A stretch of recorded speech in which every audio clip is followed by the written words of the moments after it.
तो गाइस आज की जो वीडियो होने वाली है, ये जो सीरीज़ है इसे मैं अपनी दूसरे चैनल के ऊपर एक्सप्लेन कर रहा हूँ। और इसका मैंने ये एपिसोड यहाँ पर इसलिए डाला है कि अगर आपको ये सीरीज़ जो है वो अच्छी लगती है तो आप इसे मेरे दूसरे चैनल पर जाकर देख सकते हो, जहाँ पर कि मैं रोज़ाना इस सीरीज़ के एपिसोड जो है वो अपलोड करता हूँ। और इस सीरीज़ का मैं लिंक जो है वो कमेंट बॉक्स में पिन कर दूँगा, जहाँ से आप जाकर इस पूरी सीरीज़ को देख सकते हो। तो चलो फिर अपनी सीरीज को स्टार्ट करते हैं। एपिसोड की स्टार्टिंग होती है और हम एक जगह को देखते हैं, जहाँ पर कि हम दो बंदों को देखते हैं जो कि आपस में फाइट कर रहे होते हैं। और उनकी फाइट जो होती है वो काफ़ी खतरनाक हो रही होती है। और हम देख पाते हैं कि उनमें से एक बंदा जो होता है वो काफ़ी ज़्यादा यंग होता है, और वहीं दूसरा बंदा जो होता है वो काफ़ी ओल्ड होता है। और उन दोनों के बीच की जो फाइट होती है वो काफ़ी खतरनाक होती है। और हम देखते हैं कि उस फाइट को करने के कारण वे दोनों ही जो होते हैं वो बहुत ही बुरी तरह से इंजर्ड हो चुके होते हैं। और हमें उस ओल्ड मैन के बारे में बताया जाता है जिसका नाम की डूगू क्यूबाई होता है। और हम देखते हैं कि क्यूबाई का जो हाथ होता है वो कट चुका होता है। और वो उस दूसरे लड़के से बोलता है कि जियान चैन, सच में इस पूरे हेवन के अंदर तुम इकलौते ऐसे पर्सन हो, लेकिन ये काफी ज्यादा दुख की बात है कि तुम एक रहमदिल इंसान हो, इसीलिए तुम मुझे यहाँ पर नहीं मार सकते। और उसके इतना बोलते के साथ ही हम उस दूसरे लड़के को देखते हैं जिसका नाम की जियान चैन होता है। और यही हमारी सीरीज का मेन कैरेक्टर भी होने वाला है। और अब जियान चैन अपने मन में सोचता है कि डैम इट, मैं केयरलेस हो गया था, लेकिन चाहे कुछ भी क्यों ना हो जाए मैं यहाँ पर इस फाइट को नहीं हार सकता। और इतना बोलकर अब जियान चैन जो होता है वो स्वॉर्ड को अपने हाथ से गिरा देता है। और वो अपने मन में सोचता है कि लगता है कि अब मेरे पास में कोई दूसरा रास्ता नहीं बचा, मुझे यहाँ पर अल्टीमेट स्वॉर्ड आर्ट जो है वो परफॉर्म करना होगा, उसी के बाद ही मैं यहाँ पर जीत सकता हूँ।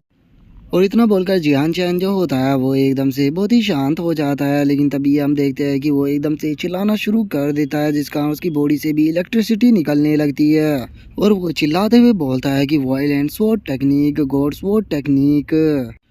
और उसके इतना बोलते के साथ ही हम देखते हैं कि उसकी स्वॉर्ड जो होती है उसके अंदर से ब्लैक कलर की इलेक्ट्रिसिटी निकलने लगती है। और उसी के साथ में अब उसकी स्वॉर्ड हवा में भी फ्लाई करने लगती है, जो कि फुल स्पीड में जो क्यूब आई होता है उसकी तरफ जाने लगती है, जिसे देखने के बाद क्यूब आई जो होता है वो भी बहुत ही ज्यादा शॉक हो जाता है। और इससे पहले कि वो उस स्वॉर्ड से बचने के लिए कुछ कर पाता, हम देखते हैं कि वो स्वॉर्ड वहां पर जाकर टकराती है, जिसका हमें काफी बड़ा धमाका भी देखने के लिए मिलता है।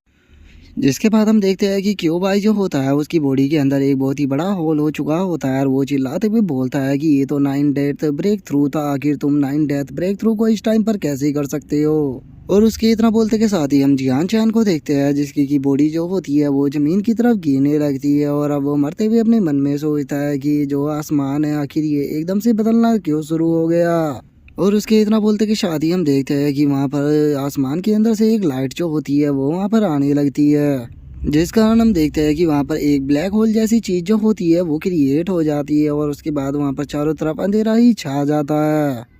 जिसके अब हम थोड़ी देर बाद का सीन देखते हैं, जहाँ पर कि जियान चैन जो होता है वो अपनी आंखों को खोलने लगता है। और वो अपनी आंखों को खोलते हुए सामने किसी पर्सन को देखते हुए अपने मन में सोचता है कि क्या मैं नहीं मरा। और उसके इतना सोचते ही हम देखते हैं कि एक बहुत ही प्यारी सी लड़की जो होती है वो वहाँ पर आ जाती है। और वो अपने कपड़ों को उतारते हुए बोलती है कि यंग मास्टर चलो खाने का टाइम हो चुका है।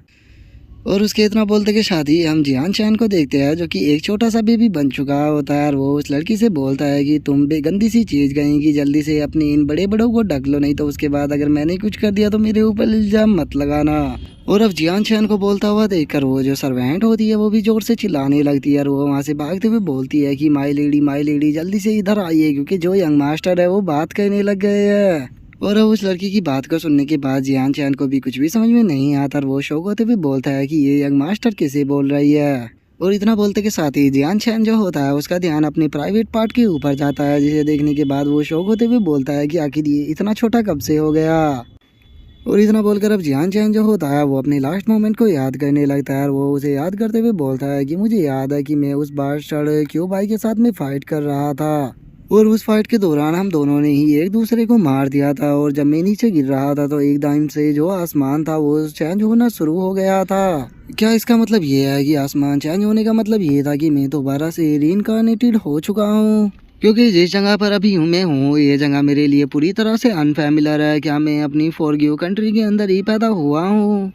और उसके अब इतना बोलते ही हम कुछ टाइम के बाद का सीन देखते हैं, जहाँ पर कि सभी लोग जो होते हैं वो जियान चैन को बहुत ही प्यार से गले लगा रहे होते हैं। और जो जियान चैन होता है वो हमें बताता है कि कुछ टाइम तक रहने के बाद मुझे समझ में आ गया कि यहाँ पर मैं जो चैंग यांग फैमिली है इसके अंदर यंग मास्टर के रूप में पैदा हुआ हूँ, और मेरा नाम यहाँ पर चैंग यांग जियांग टियान है। लेकिन मैं इस वर्ल्ड से बिलोंग नहीं करता हूँ और मेरे पास में अभी भी मेरी पास्ट लाइफ की मेमोरी है, तो इसीलिए मैं यहाँ पर कोई ना कोई रास्ता ढूंढ रहा हूँ ताकि उसकी मदद से मैं दोबारा से अपनी वर्ल्ड के अंदर वापस जा सकूँ। इसीलिए मैं अभी भी यहाँ पर अपनी जो वायलेंट स्वॉर्ड टेक्निक थी उसे रोज़ाना प्रैक्टिस करता हूँ। और उसके अब इतना बोलते कि शादी हमारा व्यू जो होता है वो 3 साल बाद पर आ जाता है, जहाँ पर कि हम नंगे जियान चैन को देखते हैं जो कि किसी जगह पर चढ़ रहा होता है और वो उस जगह पर चढ़ते हुए बोलता है कि कोई बात नहीं, बस यहाँ पर मुझे थोड़ा टाइम और लगेगा अपनी दोबारा से पुरानी पावर को पाने के लिए, उसके बाद मैं अपने क्लैन के अंदर वापस लौटूंगा। और ये सब कुछ उस ओल्ड बास्टर्ड के कारण हुआ है, तो मैं उस ओल्ड बास्टर्ड की डेड बॉडी को ढूंढने के बाद उसके छोटे छोटे टुकड़े करूंगा।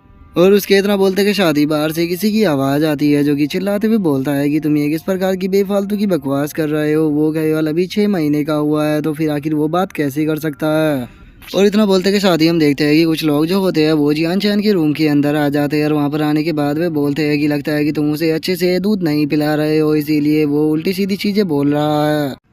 और उनके इतना बोलते के साथ ही जियान चैन जो होता है वो बहुत ही फनी तरह से उनकी तरफ देखते हुए बोलता है कि तुम लोग मेरी बात को ध्यान से सुनो, जल्दी से मुझे लो और हेवनली स्वॉर्ड पीक पर लेकर चलो क्योंकि मुझे वहाँ पर अभी के अभी जाना है। जो सुनते के साथ ही अब जो वो बंदा होता है वो एकदम से जो जियान चैन होता है उसे उठा लेता है और उसे उठाते हुए बोलता है कि मेरा जियांग टैन सच में बात कर सकता है। और उसके इतना बोलते के साथ ही पीछे से हंसते हुए एक बंदा जो होता है वो बोलता है कि मास्टर मुबारक हो, यहाँ पर अभी यंग मास्टर जो है वो 6 महीने की ही है लेकिन उसके बाद भी वे बात करने लगे, मुझे सच में लगता है कि ये एक लेजेंडरी जीनियस होने वाले हैं। जो सुनते के साथ ही वो बंदा जो होता है वो भी हंसते हुए बोलता है कि मेरा जियांग टियान जो है वो देखना यहाँ पर मेरी फैमिली के नाम को रोशन करेगा। और गाइज मैं आपको बता दूं कि इसके पिछले जन्म का नाम जियान चैन था और इस जन्म का नाम इसका जियांग टियान है, तो इसीलिए हम इसे आगे से जियांग टियान ही बोलेंगे। और उन लोगों की बातों को सुनने के बाद जियांग टियान जो होता है वो गुस्से में अपने मन में सोचता है कि मुझे यहाँ पर तुम लोगों की फैमिली से कोई भी लेना देना नहीं है, मुझे अपनी जो है वाली स्वॉर्ड पीक है उस पर वापस लौटना है। और इतना बोलकर अब जियांग टियान जो होता है वो हमें बताता है कि कुछ टाइम के बाद मुझे रियलाइज़ हो गया कि मैं किसी दूसरे वर्ल्ड के अंदर हूँ और जिस कॉन्टिनेंट के अंदर मैं हूँ इसका नाम स्काई युआन कॉन्टिनेंट है। और फाइनली आज जो चैंग यांग फैमिली है इसका यहाँ पर एबिलिटी टेस्ट स्टार्ट होने वाला है और मैं पिछले 3 सालों से लगातार प्रैक्टिस कर रहा हूँ, आज मैं सभी लोगों को यहाँ पर शॉक कर दूंगा। और उसके इतना बोलते ही हम देखते हैं कि सभी पीछे लोग उसके नारे लगा रहे होते हैं,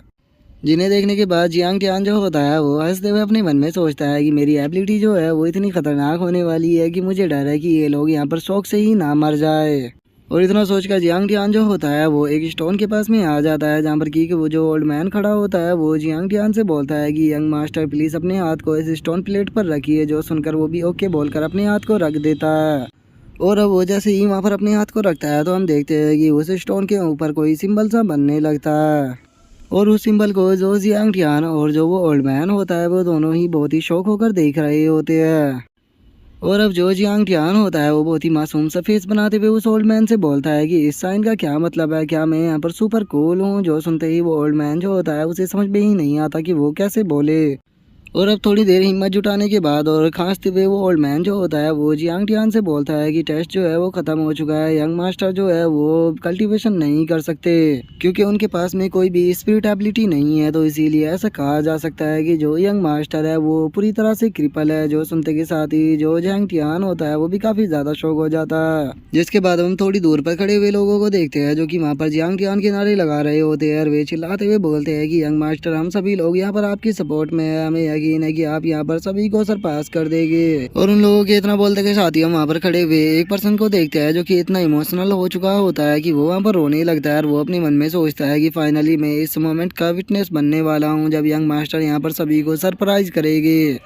और उसके इतना सोचते के साथ ही हम वहाँ पर चिल्लाने की आवाज़ आती है जो कि चिल्लाते हुए बोलता है कि टेस्ट जो है वो ऑलरेडी कंप्लीट हो चुका है, यंग मास्टर जियांग टियान के पास में कोई भी सेंट फोर्स नहीं है। जो सुनते के साथ ही वो बंदा जो होता है वो बहुत ही ज़्यादा शौक हो जाता है और उसी के साथ में वहाँ पर खड़े हुए लोग जो होते हैं वो भी शौक होते हुए बोलते हैं कि क्या हमने यहाँ पर गलत सुना, अभी अभी मैंने सुना कि किसी ने कहा कि यंग मास्टर के पास में सेंट फोर्स नहीं है। और उनकी अब इस बात को सुनने के बाद हम एक पर्सन को देखते हैं जो कि इस बात को सुनकर अपनी सीट से खड़ा हो जाता है और हमें इस पर्सन के बारे में बताया जाता है कि इसका नाम चैंग यांग बा है जो कि जियांग टियान का फादर भी है। और अब वो शौक होते हुए बोलता है कि अंकल डा क्या यहाँ पर आप सच बोल रहे हो, क्या सच में जियांग टियान के पास में सेंट फोर्स नहीं है। और उसके इतना बोलते ही हम वहाँ पर एक और औरत को देखते हैं जिसका नाम की बाई यू टियान होता है जो कि चैंग यांग की फोर्थ वाइफ और उसी के साथ में जो जियांग टियान होता है उसकी मदर होती है। और उससे अलग हम वहाँ पर एक और लड़की को देखते हैं जो कि काफ़ी खुश होती है और हमें इसके बारे में बताया जाता है कि ये चैंग यांग की थर्ड वाइफ है जिसका नाम की फेंग यान है। जिसके बाद हम जियांग टियान को देखते हैं जिसे कि इस बात के ऊपर बिल्कुल भी यकीन नहीं हो रहा होता और वो उस ओल्ड मैन से बोलता है कि इस तरह की बातें मत करो क्योंकि मैं कोई क्रिपल नहीं हूँ, हो सकता है कि ये स्टोन ही टूटा हुआ हो। जो सुनते के साथ ही वो ओल्ड मैन जो होता है वो जियांग टियान से बोलता है कि ठीक है, यहाँ पर तुम्हें टेस्ट करने के लिए मेरे पास में एक और तरीका है, चलो उसे यूज कर देखते हैं। और इतना बोलते के साथ ही वो ओल्ड मैन जो होता है वो अपनी आई ऑफ इनसाइट टेक्निक को एक्टिवेट कर देता है। लेकिन हम देखते हैं कि वो इस टेक्निक को से चेक करने के बाद भी बिल्कुल भी खुश नहीं होता, जिसे देखने के बाद जियांग टियान जो होता है वो थोड़ा घबराते हुए उससे बोलता है कि क्या हुआ, क्या आपने मुझे चेक कर लिया।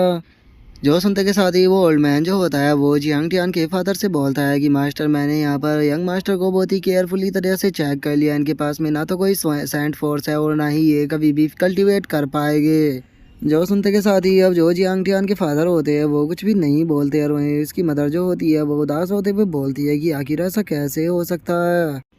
और उसके इतना बोलते के साथ ही अब फैंग यान जो होती है वो सिचुएशन के मजे लेने लगती है और वो इस सिचुएशन के मजे लेते हुए बोलती है कि अरे कितने दुख की बात है, एक जीनियस जिसके ऊपर की इतने ट्रेनिंग के रिसोर्सेज बर्बाद किए गए लेकिन वो तो यहाँ पर एक फेलियर निकला। और इतना बोलकर अब फैंग यान जो होती है वो चिल्लाते हुए बोलती है कि अब यंग मास्टर जो है वो कोई जीनियस नहीं रहा, तो इसीलिए जल्दी से इसे यहाँ से उठाओ और उठाकर बाहर फेंक दो। और उन लोगों की बातों को सुनने के बाद जो जियांग टियान होता है वो अपने मन में सोचता है कि आखिर ऐसा कैसे हो सकता है, क्योंकि मैं तो पिछले काफी लंबे टाइम से वायलेंट स्वॉर्ड लॉ को प्रैक्टिस कर रहा हूँ, तो फिर आखिर कैसा हो सकता है कि मेरी बॉडी के अंदर कोई सेंट फोर्स ना हो, क्योंकि मुझे तो ऑलरेडी अपनी बॉडी के अंदर ग्रोथ होती हुई नजर आ रही है। कहीं इसका कारण ये वर्ल्ड तो नहीं है, क्योंकि यहाँ के जो एसेंस है वो मेरे वर्ल्ड के मुकाबले बहुत ही ज़्यादा डेंस है और यहाँ पर का जो कल्टीवेशन का तरीका है वो भी काफ़ी अलग है। और इतना बोलते के साथ ही जियांग टियान जो होता है वो एकदम से सरप्राइज हो जाता है और वो सरप्राइज होते हुए बोलता है कि मुझे समझ में आ गया कि ये जो वायलेंट स्वॉर्ड लॉ है वो उसके फर्स्ट लेवल को रिफाइन करने के लिए हमारे बॉडी के अंदर जितनी भी सेंट फोर्स होती है वो सभी लग जाती है। और चूंकि मेरी बॉडी के अंदर यहाँ पर जितनी भी सेंट फोर्स थी उन सभी को मैंने मेरी बॉडी को रिफाइन कर दिया, इसीलिए अब मेरी बॉडी के अंदर यहाँ पर कोई भी सेंट फोर्स नहीं बची है। और इतना बोलते के साथ ही जियांग टियान जो होता है वो बहुत ही फनी सा फेस बनाते हुए बोलता है कि अब मुझे पूरी बात समझ में आ गई, मैं यहाँ पर कोई कचरा नहीं हूँ, बस यहाँ पर मेरी सेंट फोर्स जो है वो बॉडी को रिफाइन करने में खर्च हो गई।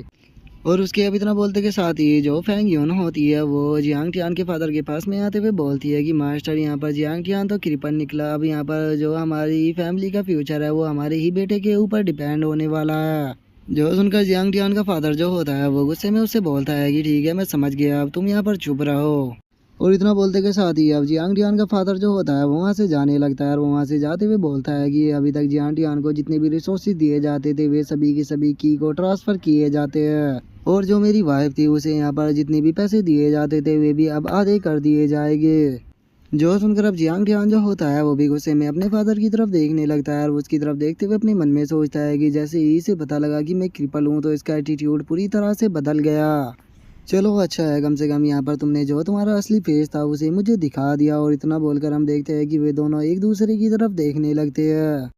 और उसके इतना सोचते ही अब फैंग यांग जो होता है वो वहाँ से जाते हुए बोलता है कि चलो खत्म हुआ, सभी लोग जो है वो यहाँ से वापस जाओ। और अब फैंग यान जो होती है वो यून टियान के पास में आकर उससे हंसते हुए बोलती है कि आपका बेटा जो है वो तो यहाँ पर वेस्ट निकला, अब यहाँ पर आपके लिए जो बुरा टाइम है वो स्टार्ट होने वाला है। और उसके इतना बोलते ही हम देखते हैं कि एक पर्सन जो होता है वो जिंग टियान के पास में आ जाता है और वो उसके पास में आते हुए उससे बोलता है कि यंग मास्टर प्लीज़ यहाँ पर फैमिली हेड को इस चीज़ के लिए ब्लेम मत करना, क्योंकि उन्हें यहाँ पर पूरी फैमिली की रिस्पॉन्सिबिलिटी उठानी पड़ती है। जो सुनकर जियांग टियान जो होता है वो उसे बोलता है कि अरे तुम टेंशन मत लो, मैं इस चीज़ को समझ सकता हूँ। और इतना बोलकर जियांग टियान जो होता है वो अपने मन में सोचता है कि मुझे नहीं पता कि इसके पास में क्या रीज़न है और वैसे भी मुझे यहाँ पर कोई आइडिया नहीं है कि कब तक मैं इस फैमिली के अंदर रहने वाला हूँ, क्योंकि अब जल्दी ही मैं यहाँ से चला जाऊँगा।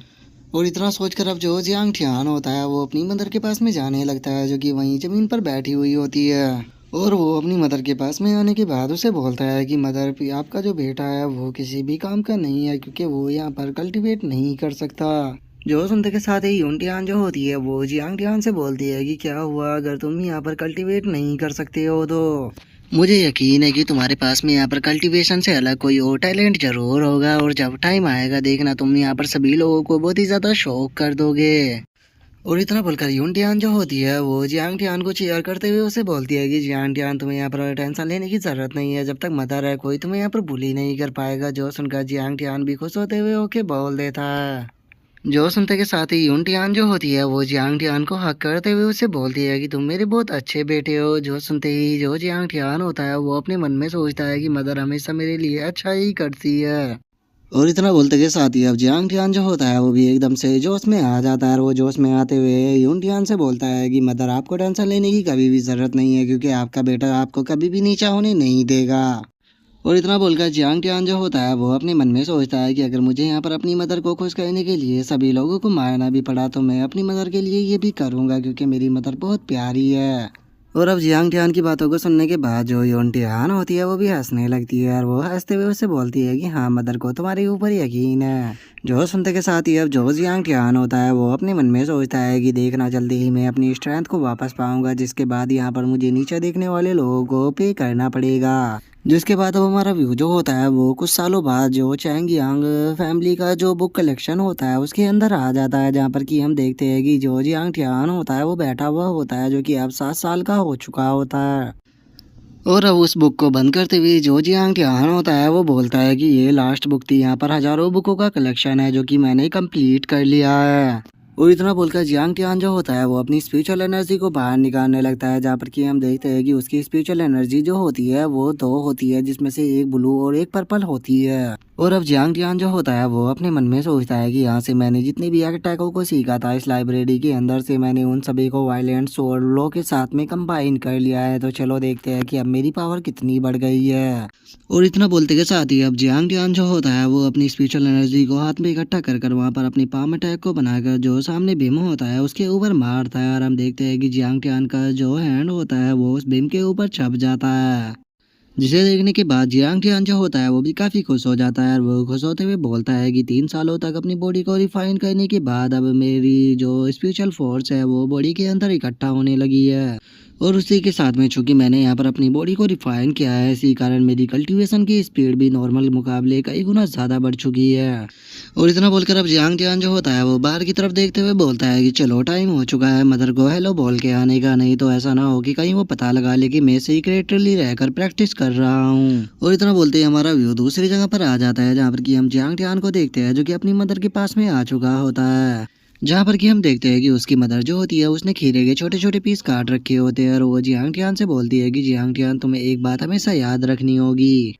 कोई फर्क नहीं पड़ता कि यहाँ पर बाकी के लोग जो है वो तुम्हारे बारे में क्या सोचते हैं, लेकिन कभी भी तुम्हें खुद के बारे में गलत नहीं सोचना है, क्योंकि तुम्हारा स्टैंडर्ड जो है वो सभी लोगों से हाई है।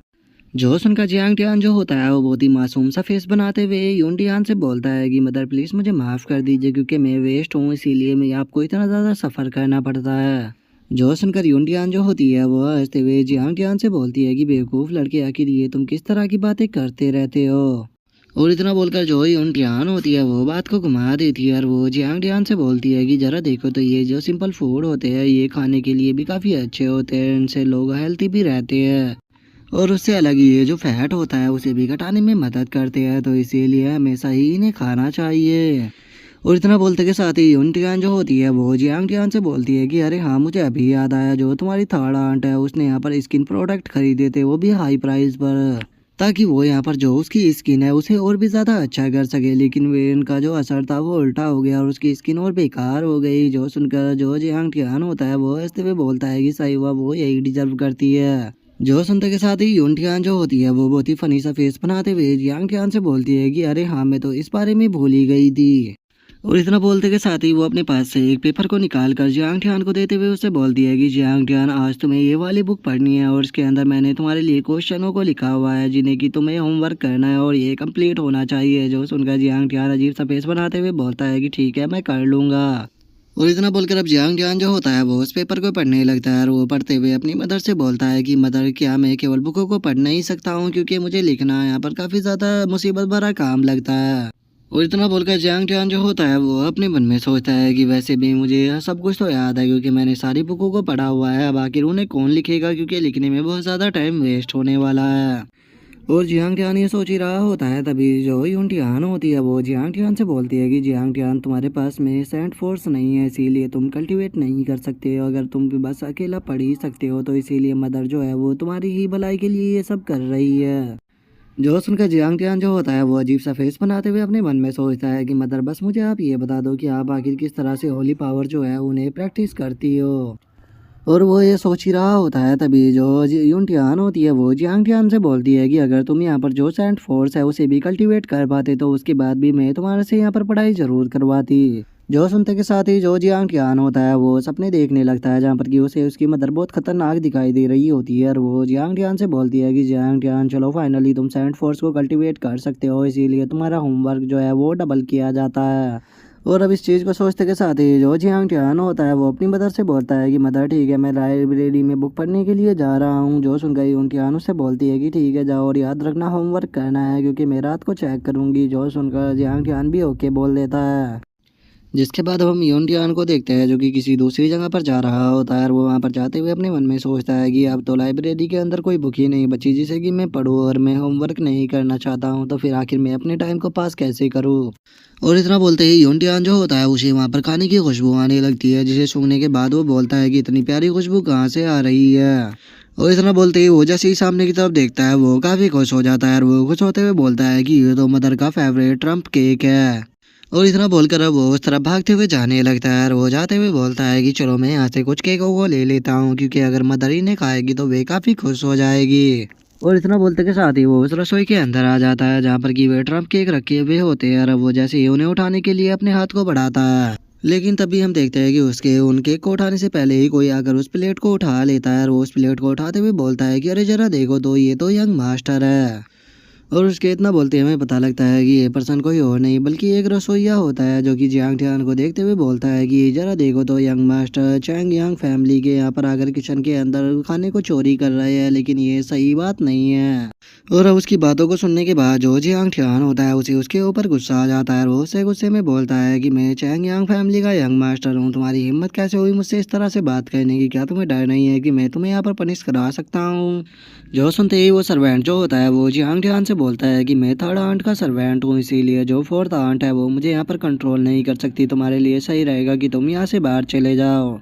जो सुनते के साथ ही जियांग टियान जो होता है वो गुस्से में उससे बोलता है कि मैंने कहा कि चुपचाप ये जो केक है ये मुझे दो। जो सुनते के साथ ही वो सर्वेंट जो होता है वो जियांग टियान से हंसते हुए बोलता है कि अरे हाँ, जब तक यहाँ तक मुझे सही से याद है जो फोर्थ आंट है उसे यहाँ पर जो ये ट्रम्प केक है ये बहुत ज़्यादा पसंद है, तो क्या यंग मास्टर ये अपनी मदर के लिए यहाँ पर लेने के लिए आए हैं। जो सुनते के साथ ही वहाँ पर बाकी के जो सर्वेंट होते हैं वो जियांग टियान का मजाक उड़ाने लगते हैं, और वे मजाक उड़ाते हुए बोलते हैं कि जरा देखो तो इस लूजर को, ये यहाँ पर जो फोर्थ आंट है उनके फेवरेट ट्रम्प केक को भी यहाँ पर लेकर नहीं जा सकता। जो सुनते ही दूसरा सर्वेंट जो होता है वो हंसते हुए बोलता है कि जरा इसकी यहाँ पर हिम्मत तो देखो, ये ट्रम्प केक लेने के लिए आया है, इसे यहाँ पर लॉर्ड की काइंडनेस का शुक्रिया अदा करना चाहिए, नहीं तो अभी तक ये दोनों जो है वो सड़क पर पड़े होते और ये वहाँ पर भीख मांग रहे होते।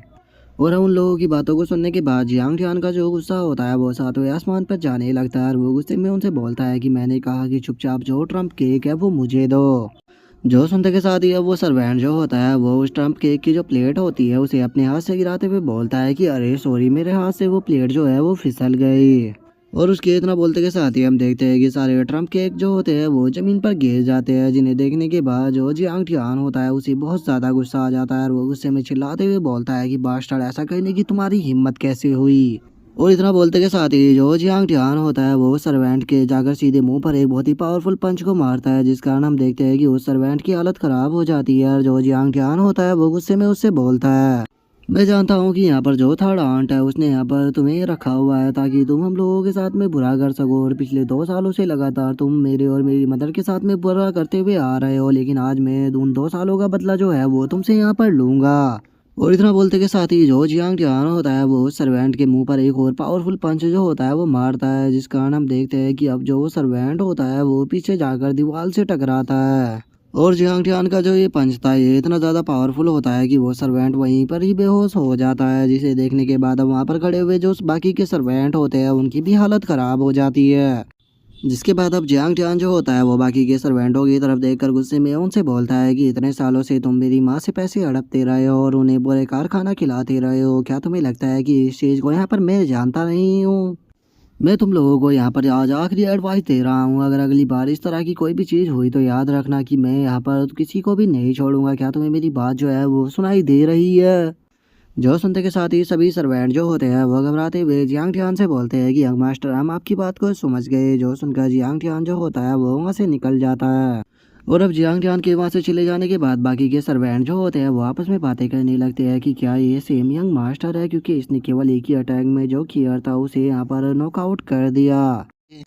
जिसके बाद हम देखते हैं कि जियांग टियान जो होता है वो दूसरी जगह पर आ चुका होता है और वहाँ पर आने के बाद वो बोलता है कि सच में उन बास्टर्डों को सबक सिखाने के बाद मुझे काफ़ी अच्छा फील हो रहा है। बुरे लोगों को यहाँ पर सबक सिखाने से हेल्थ के लिए काफ़ी अच्छा रहता है। और उसके इतना बोलते हैं अब हम वहाँ पर एक पर्सन को देखते हैं जिसके बारे में हमें बताया जाता है कि ये थर्ड यंग मास्टर है जिसका नाम की चैंग यांग की है। और अब हम की को देखते हैं जो कि वहाँ पर बहुत ही फनी तरह से अपनी प्रैक्टिस को कर रहा होता है और वो प्रैक्टिस करते करते इतनी ज़ोरों से घूमता है कि हम देखते हैं कि उसे खुद ही वहाँ पर उल्टी लगना शुरू हो जाती है। जिसे देखने के बाद जो जियांग टियान होता है वो बहुत ही फनी सा फेस बनाते हुए गुस्से में बोलता है कि जरा इस मोटे कद्दू को तो जरा यहाँ पर देखो, क्या ये सच में इसे यहाँ पर ट्रेनिंग बोलता है। और इतना बोलकर जियांग टियान जो होता है वो वहाँ से जाने लगता है और वहाँ से जाते हुए बोलता है कि इस बास्टर्ड को देखने से तो अच्छा है कि मैं सुसाइड कर लूँ, चलो कहीं और चलते हैं, यहाँ पर रुककर बस अपने मूड को ख़राब करना है। और वो इतना बोलकर वहाँ से जा ही रहा होता है तभी जो की होता है उसका ध्यान भी उसके ऊपर पड़ जाता है और वो उसे देखते हुए बोलता है कि अरे ये तो लिटिल इडियट है। और इतना बोलते ही वो ईविल सी हंसी देते हुए बोलता है कि अरे वाह ये यहाँ पर आ गया तो चलो अब टाइम है इसे यहाँ पर बुली करने का। और इतना बोलते ही कि जो होता है वो जियांग टियान के पास में आ जाता है और वो जियांग टियान के पास में आते हुए बोलता है कि लिटिल ब्रदर मेरे पास में आओ, मैं तुम्हें कैंडी खिलाऊंगा। जो सुनकर जो जियांग टियान होता है वो गुस्से में उससे बोलता है कि कैंडी, क्या तुमने मुझे कोई 7 साल का बच्चा समझा है जो कि तुम मुझे यहाँ पर कैंडी का इस तरह से लालच दे रहे हो। जो सुनते के साथ ही जो की होता है वो बहुत ही फनी तरह से उसकी तरफ देखने लगता है और वो उसकी तरफ देखते हुए बोलता है कि तुम 7 साल के ही तो हो। जो सुनकर जियांग टियान भी बहुत फनी सा फेस बनाते हुए बोलता है कि हाँ सॉरी मैं भूल गया था। जो सुनकर की जो होता है वो उसे अपने साथ में पकड़कर ले जाने लगता है और वो उसे ले जाते हुए बोलता है कि लिटिल ब्रदर चलो अपने बिग ब्रदर के साथ में थोड़ी प्रैक्टिस कर लो, टेंशन मत लो, मैं तुम्हें यहाँ पर बुली नहीं करूँगा। जो सुनकर जियांग टियान जो होता है वो उसकी तरफ देखते हुए उससे में अपने मन में सोचता है कि ये और जो इसकी मदर है वो हमेशा ही मुझे और मेरी मदर को बुली करते रहते हैं, लेकिन आज मैं इस बुली को बिल्कुल भी नहीं सहने वाला, मैं आज इसे यहाँ पर एक बहुत ही अच्छा सा सबक सिखाऊंगा। और इतना सोचते ही जियांग टियान जो होता है वो बहुत ही खतरनाक तरह से की तरफ देखते हुए हंसते हुए उससे बोलता है कि ब्रदर टेंशन मत लो, मैं भी आपके साथ में पूरी तरह से जेंटल रहूंगा, मैं भी आपको बुली नहीं करने वाला। और इतना बोलकर जियांग टियान बहुत ही इविल तरह से हंसने लगता है जिसे देखने के बाद की जो होता है वो घबराते हुए अपने मन में सोचता है कि इस लिटिल ब्रैट को देखकर पता नहीं क्यों मुझे बहुत ही वियर्ड फीलिंग आ रही है, क्या इसके पास में कुछ खतरनाक चीज़ है। लेकिन आखिर मुझे इस बास्टर्ड से डरने की क्या ज़रूरत है, मैं यहाँ पर सेंट के 4th लेवल पर हूँ। और इतना सोचने के बाद जो की होता है वो जियांग टियान से बोलता है कि ठीक है तो चलो फिर आ जाओ। और उसके इतना बोलते के साथ ही हम देखते हैं कि वहाँ पर काफ़ी सारे वेपन जो होते हैं वो रखे हुए होते हैं और जो की होता है वो जियांग टियान से बोलता है कि लिटिल ब्रदर तुम इनमें से जौन से भी वेपन को पसंद करते हो उसे जाकर ले लो। और उसके इतना बोलते के साथ ही जो जियांग टियान होता है वो पास ही में से जाकर एक लकड़ी को तोड़ लेता है और उस लकड़ी को पकड़ते हुए वो की से बोलता है कि ब्रदर आपको टेंशन लेने की कोई भी ज़रूरत नहीं है, मेरे लिए ये लकड़ी ही काफ़ी है। और इतना बोलकर जियांग टियान जो होता है वो बहुत ही फनी तरह से उस लकड़ी को इधर उधर घुमाने लगता है जिसे देखने के बाद की जो होता है वो खुश होते हुए अपने मन में सोचता है कि मैंने नहीं सोचा था कि ये बच्चा इतना बेवकूफ़ होगा कि ये यहाँ पर लकड़ी को तोड़कर मेरे साथ में फाइट करेगा, लगता है कि ये मेरे हाथों से आज मरना चाहता है। और इतना सोचते ही कि जो होता है वो चिल्लाते हुए जियांग टियान से बोलता है कि little brother Jiang Tian please संभल कर रहना, क्योंकि मैं तुम्हारे ऊपर अटैक करने के लिए आ रहा हूँ। और इतना बोलते के साथ ही जो की होता है वो जियांग टियान के ऊपर अटैक करते हुए बोलता है कि लो मेरे अटैक को संभालो, लेकिन हम देखते हैं कि जो जियांग टियान होता है वो बहुत ही आसानी से उसके अटैक को डॉज कर लेता है। और उसके अटैक को डॉज करते के साथ ही अब जियांग टियान जो होता है वो अटैक करने के लिए तैयार हो जाता है और बिना उसे हिले डुले ही हम देखते हैं कि वो अपनी लकड़ी को उसकी गर्दन के ऊपर रख देता है। जो देखने के बाद तो जो खुद की होता है वो भी बहुत ज़्यादा शौक हो जाता है और जो जियांग टियान होता है वो उससे बोलता है कि थर्ड ब्रदर आप यहाँ पर हार गए। जो सुनकर जो की होता है वो गुस्से में अपने मन में सोचता है कि आखिर ऐसा पॉसिबल कैसे है, मैं इस लिटिल ब्रैट से इतनी जल्दी कैसे हार सकता हूँ। और इतना सोचते के साथ ही अब जो की होता है वो जियांग टियान की लकड़ी को हटाते हुए उससे बोलता है कि इस राउंड को यहाँ पर काउंट नहीं किया जाएगा, मुझे पक्का है कि न कि तुमने यहाँ पर चीटिंग की है, नहीं तो मैं तुमसे हार ही नहीं सकता था। और की बातों को सुनने के बाद जियांग टियान जो होता है वो उसके मजे लेते हुए उससे बोलता है कि थर्ड ब्रदर अगर मैंने यहाँ पर चीटिंग की है तो पहले मुझे ज़रा बताओ तो कि आखिर मैंने चीटिंग की किया है। जो सुनते के साथ ही जियांग टियान जो होता है उसे बहुत ही ज़्यादा गुस्सा आने लगता है, लेकिन उसे कुछ भी समझ में नहीं आता कि वो यहाँ पर क्या बहाना दे। इसीलिए वो चिल्लाते हुए बोलता है कि कुछ भी हो, लेकिन यहाँ पर इस राउंड को काउंट नहीं किया जाएगा, चलो दोबारा से ही स्टार्ट करते हैं। जो सुनकर जो जियांग टियान होता है वो भी हंसते हुए बोलता है कि ठीक है, कोई बात नहीं है, अगर तुम दोबारा से शुरू करना चाहते हो तो मैं भी इसके लिए तैयार हूँ। जो सुनते के साथ ही अब जो की होता है वो गुस्से में अपने मन में सोचता है कि इस लिटिल ब्रैट को मैं यहाँ पर हल्के में ले रहा था और इसने इसी का फ़ायदा उठाकर मुझे यहाँ पर हरा दिया, लेकिन इस बार मैं बिल्कुल भी इसे हल्के में नहीं लेने वाला और ये मुझसे नहीं जीत पाएगा। लेकिन उसके बाद भी मुझे समझ में नहीं आ रहा कि आखिर इस लिटिल ब्रैट ने मुझे इस बार हराया कैसे, क्योंकि इसके पास में तो कोई भी सेंट फोर्स नहीं है। कहीं ऐसा तो नहीं कि इसने जो ये लकड़ी पकड़ी हुई है इसके अंदर ही कुछ स्पेशल है। मुझे भी ऐसा ही लगता है, पक्का इस लकड़ी के अंदर कोई चीज़ स्पेशल है। और इतना सोचकर अब जो कियो होता है वो जियांग टियान से बोलता है कि लिटिल ब्रदर, क्या आपने जो ये लकड़ी पकड़ी हुई है एक पल के लिए इसे मुझे दिखा सकते हो। जो सुनते के साथ ही जो जियांग टियान होता है वो उसकी तरफ उस लकड़ी को फेंकते हुए उससे बोलता है कि ये बस एक ऑर्डिनरी सी लकड़ी है, इसमें कुछ भी स्पेशल नहीं, तुम जैसे देखना चाहो उसे ऐसे देख सकते हो। जो सुनते के साथ ही अब जो की होता है वो एकदम से जोर जोर से हंसने लगता है और वो उस लकड़ी को दूर फेंकते हुए जियांग टियान से बोलता है कि लिटिल ब्रैट, अब तुम्हारे पास में कोई भी लकड़ी नहीं है। मैं जानता हूँ कि तुमने पिछली बार इसी से चीटिंग की थी, अब मैं देखता हूँ कि तुम मुझे कैसे हराते हो। जो सुनते के साथ ही अब जियांग टियान जो होता है उसे भी थोड़ा गुस्सा आ जाता है और वो गुस्से में अपने मन में सोचता है कि ये एक नंबर का चोर है। और इतना बोलते के साथ ही अब उसे पुरानी यादें जो होती है वो आने लगती है, जिन्हें याद करने के बाद वो बोलता है कि ये फीलिंग वही है। और इतना बोलते ही जियांग टियान जो होता है वो अपनी पावर का इस्तेमाल करते हुए अपने मन में सोचता है कि ये स्वॉर्ड गॉड रियलम की फीलिंग है। और उसके इतना सोचते ही हम देखते हैं कि जो वो लकड़ी होती है वो एकदम से हवा में फ्लाई करने लगती है। लेकिन जो की होता है उसका ध्यान इस चीज के ऊपर नहीं जाता और वो हंसते हुए जियांग टियान से बोलता है कि लिटिल ब्रैट, अब तुम यहाँ पर मेरे हाथों से हारने वाले हो, तो इसीलिए अपनी आंखों को बंद कर लो और अपनी हार को मान लो। और इतना बोलते के साथ ही जो की होता है वो जियांग टियान के ऊपर अटैक करने के लिए आने लगता है और वो अटैक करते हुए बोलता है कि मैं चैंग यांग फैमिली का हेड होने वाला हूँ, तो इसीलिए जियांग टियान टाइम आ चुका है तुम्हारा हेल के अंदर जाने का।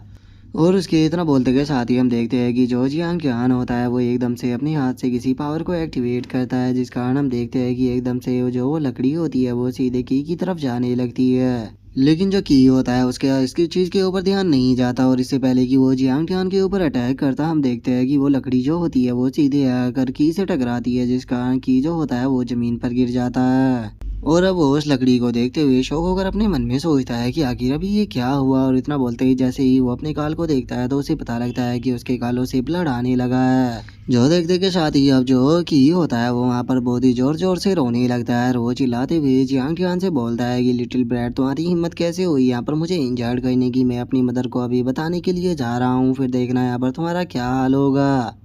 जो सुनते के साथ ही जो जियांग ज्ञान होता है वो बहुत ही डरावना सा लुक बनाकर जो की होता है उसे डराते हुए उससे बहुत ही खतरनाक तरह से बोलता है कि अगर तुमने एक और बार मुझे यहाँ पर लिटिल ब्रैट बोला तो याद रखना कि तुम्हें यहाँ पर कोई भी मेरे हाथों से नहीं बचा पाएगा। जो सुनते के साथ ही अब जो की होता है वो रोते हुए वहां से भागने लगता है और वो भागते हुए बोलता है कि मदर मेरी हेल्प करो। जो देखने के बाद अब जो जियांग टियान होता है वो बोलता है कि वो लगता है कि मैंने इस बार कुछ ज़्यादा ही पावर का यूज कर लिया और मैं होल्ड बैक करना भूल गया। लेकिन छोड़ो, मुझे इस चीज़ से कोई भी फ़र्क नहीं पड़ता, क्योंकि ज़्यादा से ज़्यादा ये लोग क्या ही करेंगे, ये ज़्यादा से ज़्यादा बस मुझे पनिश ही कर सकते हैं, जिससे कि मुझे कोई भी फ़र्क नहीं पड़ता। बस मैं यहाँ पर उम्मीद करता हूँ कि इस मैटर के अंदर जो मेरी मदर है उसे इन्वॉल्व ना किया जाए। और उसके इतना बोलते के साथ ही हम देखते हैं कि कोई पर्सन वहाँ पर आ जाता है और अब वो वहाँ पर आने के बाद उस लकड़ी को उठाते हुए बोलता है कि चलो, कम से कम अब तुमने यहाँ पर जो तुम्हारी ट्रू स्ट्रेंथ थी उसे दिखाना शुरू कर दिया है। इसका मतलब अब यहाँ पर हाउस के अंदर काफ़ी सारे चेंज जो है वो आने वाले हैं।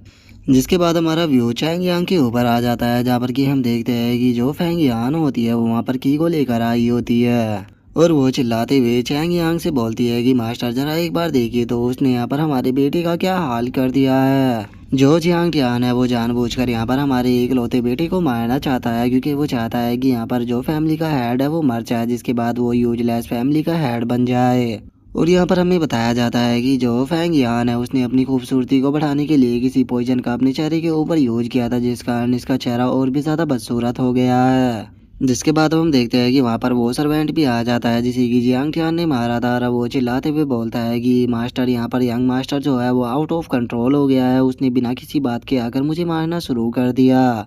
तो इसीलिए मास्टर आपको जो जियांग टियान है उसे यहाँ पर पनिश करना होगा। जो सुनते के साथ ही जो चैंग यांग होता है वो चिल्लाते हुए बोलता है कि जो जियांग टियान है वो किसी भी सेंट फोर्स को कल्टीवेट नहीं कर सकता, तो फिर आखिर उसने तुम दोनों को यहाँ पर इंजर्ड कैसे कर दिया।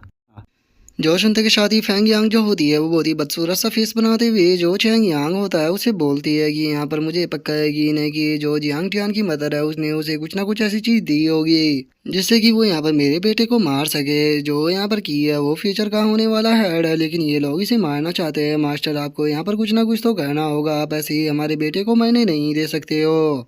जो सुनते के साथ ही चैंग यांग जो होता है वो उसे बोलता है कि मैं फैमिली का हेड हूँ और जो भी यहाँ पर क्राइम करेगा तो मैं उसे पनिश जरूर करूँगा। अगर जियांग टियान ने यहाँ पर गलती की है तो उसे पनिश जरूर किया जाएगा।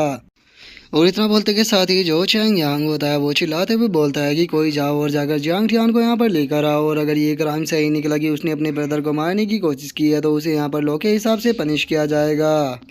जो सुनते के साथ ही अब जो फैंग यान होती है वो खुश होते हुए अपनी मन में सोचती है कि चलो फाइनली मुझे यहाँ पर मौका मिल गया इस माँ और बेटे को यहाँ से लात मार कर बाहर निकालने का। और उसके इतना सोचते के साथ ही अब हम थोड़ी देर बाद का सीन देखते हैं जहाँ पर कि चैंग यांग जो होता है वो फैंग यान से बोलता है कि तुम टेंशन मत लो, अगर यहाँ पर उसने क्राइम किया है तो उसे मैं पनिश जरूर करूँगा, तुम्हें यहाँ पर जस्टिस मिलेगा। जो सुनकर फैंग यान जो होती है वो रोते हुए बोलती है कि और मेजेस्टी मुझे आपके ऊपर पूरा पूरा यकीन है कि आप यहाँ पर हमारे लिए जस्टिस करोगे।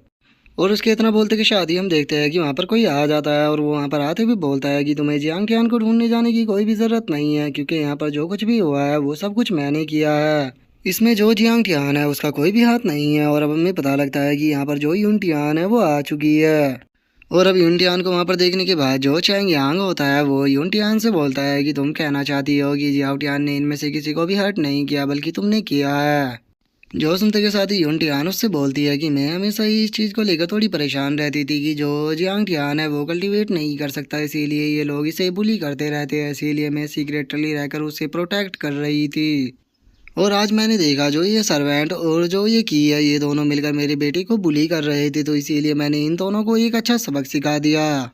जो सुनकर फैंग यान जो होती है वो चिल्लाते हुए बोलती है कि तुम ये कैसी बकवास कर रही हो, मेरा बेटा जो है वो पूरी तरह से इनोसेंट है, ये कभी भी जियांग टियान को बुली नहीं करता। जो सुनकर की जो होता है वो भी बोलता है कि हाँ मैंने आज तक भी जियांग टियान को बुली नहीं किया। तभी वो सर्वेंट भी रोते हुए बोलता है कि मैं पूरी तरह से इनोसेंट हूँ। और अब फैंग यान जो होती है वो यून टियान के सामने आकर उसे बोलती है कि फोर्थ सिस्टर मैं जानती हूँ कि तुम यहाँ पर जियांग टियान को बचाने के लिए ये सारा ब्लेम जो है वो मेरे बच्चे के ऊपर डालना चाहती हो। जो सुनते के साथ ही जो यून टियान होती है वो चिल्लाते हुए उसे बोलती है कि यहाँ पर हर एक इंसान जानता है कि जो जियांग टियान है वो कल्टीवेट ही नहीं कर सकता, तो फिर आखिर कैसे ही वो की और इस सर्वेंट को यहाँ पर हर्ट करेगा। जो सुनते के साथ ही फैंग यान जो होती है वो भी अब काफ़ी ज़्यादा परेशान हो जाती है और उसे अब समझ में ही नहीं आता कि वो यहाँ पर क्या बोले। जिसके बाद अब यून टियान जो होती है वो चैंग यांग के सामने जाकर अपने घुटनों पर बैठते हुए उसे बोलती है कि मास्टर यहाँ पर जो कुछ भी हुआ है वो सब मैंने किया है, इसमें जियांग टियान की कोई भी गलती नहीं है, आप जो भी पनिशमेंट देना चाहते हो मैं उसे लेने के लिए तैयार हूँ। जो सुनकर चैंग यांग जो होता है वो यून टियान से बोलता है कि यून टियान चूंकि तुमने यहाँ पर अपनी गलती को मान लिया है तो इसीलिए यहाँ पर पनिशमेंट के तौर पर तुम्हें 1 महीने तक सर्कुलेशन के अंदर रहकर मेडिटेशन करनी होगी। जो सुनते ही यून टियान जो होती है वो चैंग यांग से बोलती है कि ठीक है कोई प्रॉब्लम नहीं, मैं इस पनिशमेंट को लेने के लिए तैयार हूँ। जो सुनते के साथ ही जो फैंग यान होती है वो की को उठाते हुए चैंग यांग से बोलती है कि मास्टर आप इतनी आसानी से इसे कैसे छोड़ सकते हैं, क्योंकि जरा एक बार हमारे बेटे की हालत देखी, ये बिल्कुल मरने वाला था। और इतना बोलकर वो अपने मन में सोचती है कि मैं इसे इतनी आसानी से यहाँ से बचने नहीं दे सकती। तभी जो की होता है वो भी एक्टिंग करते हुए बोलता है कि हाँ मेरा सर बहुत दुख रहा है, मैं यहाँ पर मरने वाला हूँ। जो सुनते ही अब जो फैंग यान होती है वो चिल्लाते हुए बोलती है कि इसने यहाँ पर हमारी फैमिली के नेक्स्ट हेड को मारने की कोशिश की है, तो फिर इसे यहाँ पर फैमिली के अंदर रखकर क्या फ़ायदा, इसे आप फैमिली से निकाल कर बाहर क्यों नहीं फेंक देते। जो सुनते ही यून टियान जो होती है वो अपने पास से एक आर्टिफैक्ट को निकाल कर गुस्से में उसे बोलती है कि अच्छा तो तुम्हारा बेटा जो है वो फैमिली की किस्मत है, तो ऐसा क्यों नहीं करते, मैं यहाँ पर तुम्हारे बेटे की इंजरी को हील कर देती हूँ, उसके बाद ये मैटर ख़त्म हो जाएगा। जो सुनते के साथ ही फैंग यून जो होती है वो यून टियान को छुड़ाते हुए उसे बोलती है कि बिल्कुल भी नहीं, मुझे यकीन है कि यहाँ पर तुम मेरे बेटे को हील करने के बहाने उसे और बुरी तरह से इंजर्ड करना चाहती हो, मैं तुमसे अपने बेटे को हील नहीं कराऊंगी। जो सुनते के साथ ही यूनटियान जो होती है वो चिल्लाते हुए उसे बोलती है कि हाँ बिल्कुल, तुम्हें तो अपॉर्चुनिटी चाहिए हम लोगों को बुली करने की। जो सुनते के साथ ही फैंग यून चिल्लाते हुए बोलती है कि बेफालतू की बकवास बंद करो, पहले मेरे बेटे को हर्ट करती हो और फिर उसके बाद इनोसेंट बनती हो। जो सुनकर यूनटियान गुस्से में चिल्लाते हुए बोलती है कि तुम्हारा बेटा यहाँ पर बीस्ट से कम नहीं है, इसे तो यहाँ पर मारना चाहिए और बहुत बुरी तरह से मारना चाहिए जब तक कि ये मर ना जाए। जो सुनकर फैंग यून चिल्लाते हुए बोलती है कि तुम्हारा बेटा होगा बीस्ट। और इतना बोलकर अब वे दोनों जो होती है वो अपनी बातों की खचाखच कर कर तलवारें जो होती है वो चलाने लगती है, जिससे परेशान होकर चैंग यांग जो होता है वो चुपचाप वहाँ से निकल जाता है। जिसके बाद हमारा व्यू जो होता है वो जियांग टियान के ऊपर आ जाता है, जो कि एक जगह पर बैठा हुआ होता है और वो वहाँ पर बैठे हुए बोलता है कि क्या हुआ, अभी तक यहाँ पर कोई मुझे लेने क्यों नहीं आया, कहीं ऐसा तो नहीं कि जो थर्ड आंट है उसने मेरी कंप्लेन ही नहीं की। मदर का भी पता नहीं है कि वे कहाँ पर चली गई है और उसी के साथ में मैं अकेले यहाँ पर बैठा बैठा बहुत ही ज़्यादा बोर हो रहा हूँ, इसीलिए मुझे समझ में नहीं आ रहा कि मैं आखिर करूँ क्या। और जियांग टियान के इतना बोलते के साथ ही कोई पीछे जो होती है वो पीछे से फुल स्पीड में उसकी तरफ आने लगती है, जिसे कि एकदम से जियांग टियान जो होता है वो भी आते हुए महसूस कर लेता है और वो टाइम के रहते हुए उसे डोज कर जाता है। जिसके बाद हमें पता लगता है कि ये कुछ और नहीं बल्कि एक नाइफ होता है।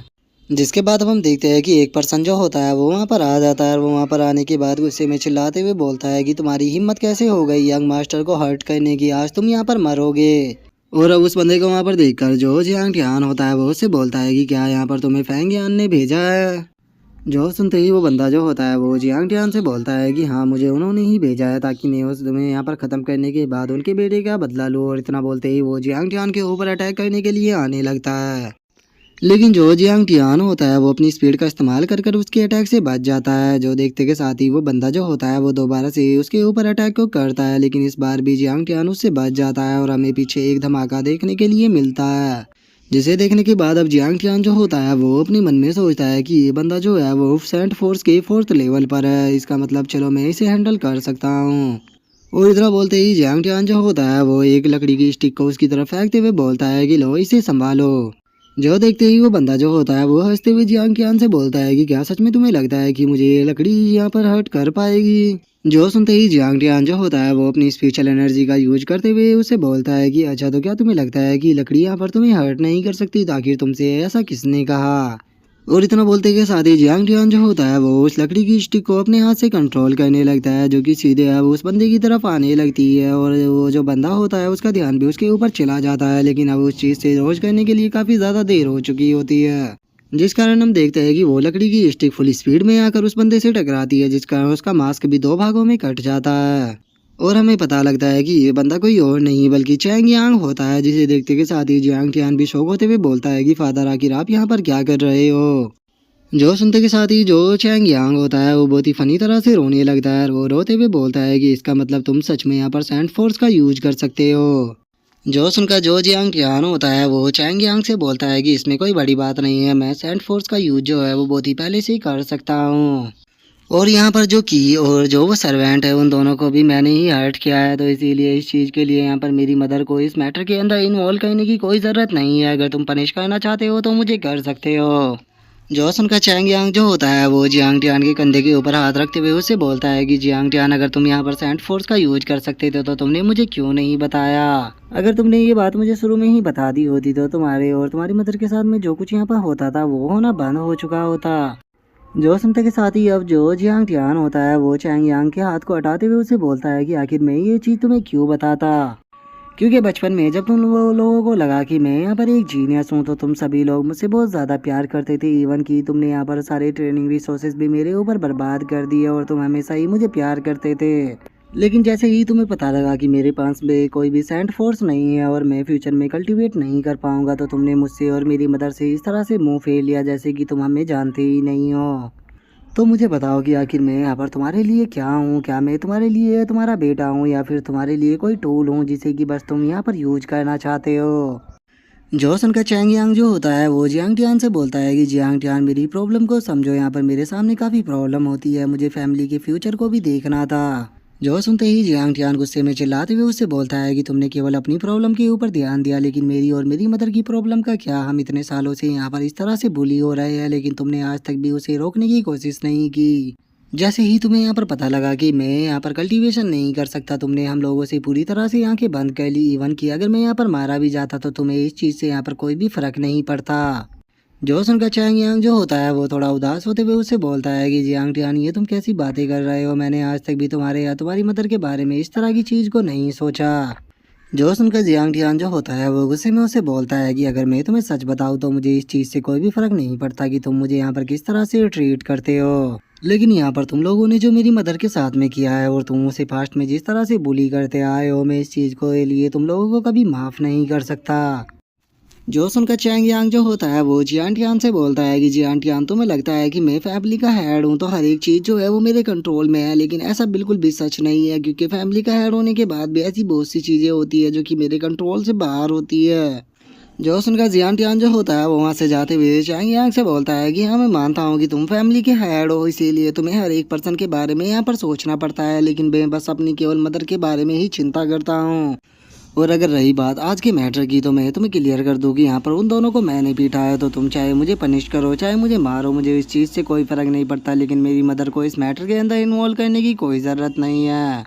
और अब जियान टियान की इस बात को सुनने के बाद जो जियांग यांग होता है वो भी काफ़ी ज़्यादा उदास हो जाता है और उसे समझ में ही नहीं आता कि अब वो क्या करे। जिसके बाद हम देखते हैं कि वहाँ पर अंकल ली जो होते हैं वो आ जाते हैं और वहाँ पर आने के बाद चैंग यांग से बोलते हैं कि मास्टर मुझे लगता है कि यहाँ पर आपको अपनी मिस्टेक को मानना चाहिए और उससे माफ़ी मांगना चाहिए, क्योंकि ये इतना ज़्यादा डिफ़िकल्ट नहीं है। जो सुनते के साथ ही चैंग यांग जो होता है वो बहुत ही फनी तरह से रोते हुए बोलता है कि अंकल ली क्या आपने सब कुछ देख लिया। जो सुनकर अंकल डी जो होते हैं वो बोलते हैं कि एक बार को तो मुझे भी इस चीज़ के ऊपर यकीन नहीं हुआ था कि जो यंग मास्टर है उसने केवल एक लकड़ी का यूज कर कर थानी यंग मास्टर को इंजर्ड कर दिया था, इवन कि वो तुम्हें भी ऑलमोस्ट इंजर्ड करने ही वाला था। सच में जो यंग मास्टर है वो एक गिफ्टेड है। जो सुनकर चैंग यांग जो होता है वो अंकल डी से बोलता है कि अंकल डी यहाँ पर मैंने अपने लेवल को जो था वो सप्रेस कर कर यहाँ पर केवल 4th लेवल पर ले आया था, इसीलिए वो यहाँ पर मेरा एडवांटेज उठा पाया। लेकिन मुझे एक चीज़ जो है वो बिल्कुल भी समझ में नहीं आ रही। आपने मुझसे बोला था कि जो जियांग टियान है वो फ्यूचर में कभी भी कल्टीवेट नहीं कर पाएगा क्योंकि उसकी बॉडी के अंदर सेंट फोर्स नहीं है, तो फिर आखिर वो कैसे कल्टीवेट कर पा रहा है।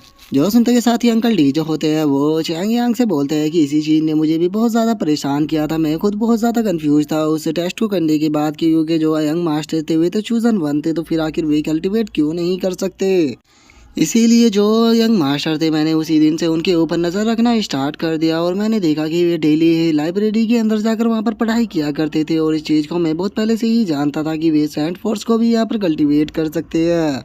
जो सुनते के साथ ही अब चैंग यांग जो होता है वो शौक होते हुए अंकल डी से बोलता है कि अंकल डी अगर आप पहले से ही इस बारे में जानते थे तो फिर आखिर आपने मुझे बताया क्यों नहीं। जो सुनकर अंकल डी जो होते हैं वो चैंग यांग से बोलते हैं कि मैं केवल यंग मास्टर को ही नहीं देख रहा था बल्कि मैं यहाँ पर तुम्हें भी देख रहा था। जो सुनकर जो चैंग यांग होता है वो कंफ्यूज होते हुए बोलता है कि क्या मुझे भी देख रहे थे। जो सुनकर जो अंकल डी होते हैं वो उससे बोलते हैं कि हाँ बिल्कुल मैं तुम्हें भी देख रहा था, तुमने यहाँ पर जो जियांग टियान था उसकी तरफ से अपनी आंखों को बिल्कुल फेर लिया, तुमने उसके ऊपर बिल्कुल भी ध्यान नहीं दिया चाहे वो मरे या जिंदा रहे। जो सुनते के साथ ही अब चैंग यांग जो होता है वो चिल्लाते हुए बोलता है कि अंकल डी आप ऐसा कैसे कर सकते हो, मेरी चैंग यांग फैमिली ने हमेशा ही आपको बहुत ही अच्छे से ट्रीट किया लेकिन उसके बाद भी आपने हमें यहाँ पर धोखा दिया।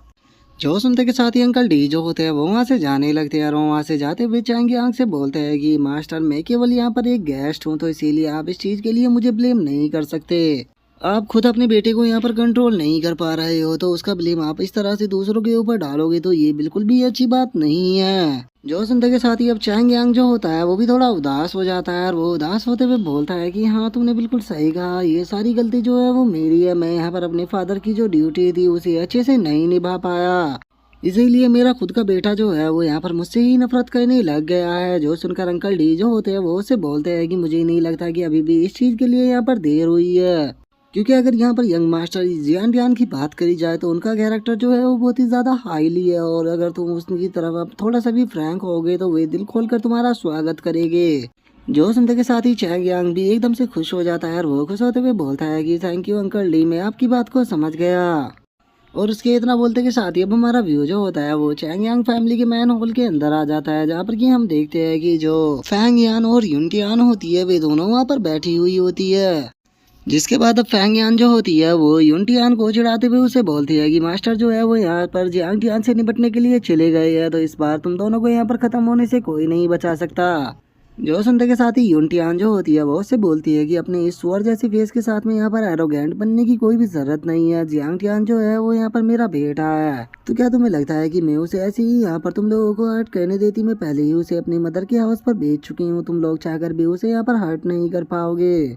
और जरा आप एक बार अपने आप को तो देखो, यहाँ पर तुम्हारा जो फेस है वो कितना ज्यादा गंदा हो चुका है। अगर तुम इस बदसूरत से फेस को लेकर बाहर जाओगी भी तो मुझे नहीं लगता कि बाहर को लोग तुम्हें पहचाने के भी हो सकता है कि वे तुम्हें छेद कर बाहर निकाल दे। जो सुनकर फैंग यान जो होती है वो गुस्से में यूनटियान से बोलती है कि मेरे फेस के ऊपर यहाँ पर कमेंट करने की कोई जरूरत नहीं है, ये कुछ दिनों में अपने आप ही ठीक हो जाएगा, लेकिन तुम अपने बारे में सोचो क्योंकि अब यहाँ पर तुम लोगों का हाल बुरा होने वाला है। और उसके इतना बोलते के साथ ही हम देखते हैं कि चैंग यांग जो होता है वो वहाँ पर जो यूनटियान होता है उसके साथ में आ जाता है। और वहाँ पर आने के बाद वो बताता है कि यूनटियान और फैंग यान यहाँ पर ये पहले ही डिस्कवर हो चुका है कि जियांग टियान ने ही उन दोनों को इंजर्ड किया है। जो सुनते के साथ ही फैंग यान जो होती है वो अब चिल्लाते हुए बोलती है कि मास्टर अगर इसकी यहाँ पर सच्चाई बाहर आ चुकी है तो प्लीज इसे बहुत ही बुरी तरह से पनिश कीजिए। जो सुनकर यूनटियान घबराते हुए बोलती है कि प्लीज मास्टर ऐसा मत करना।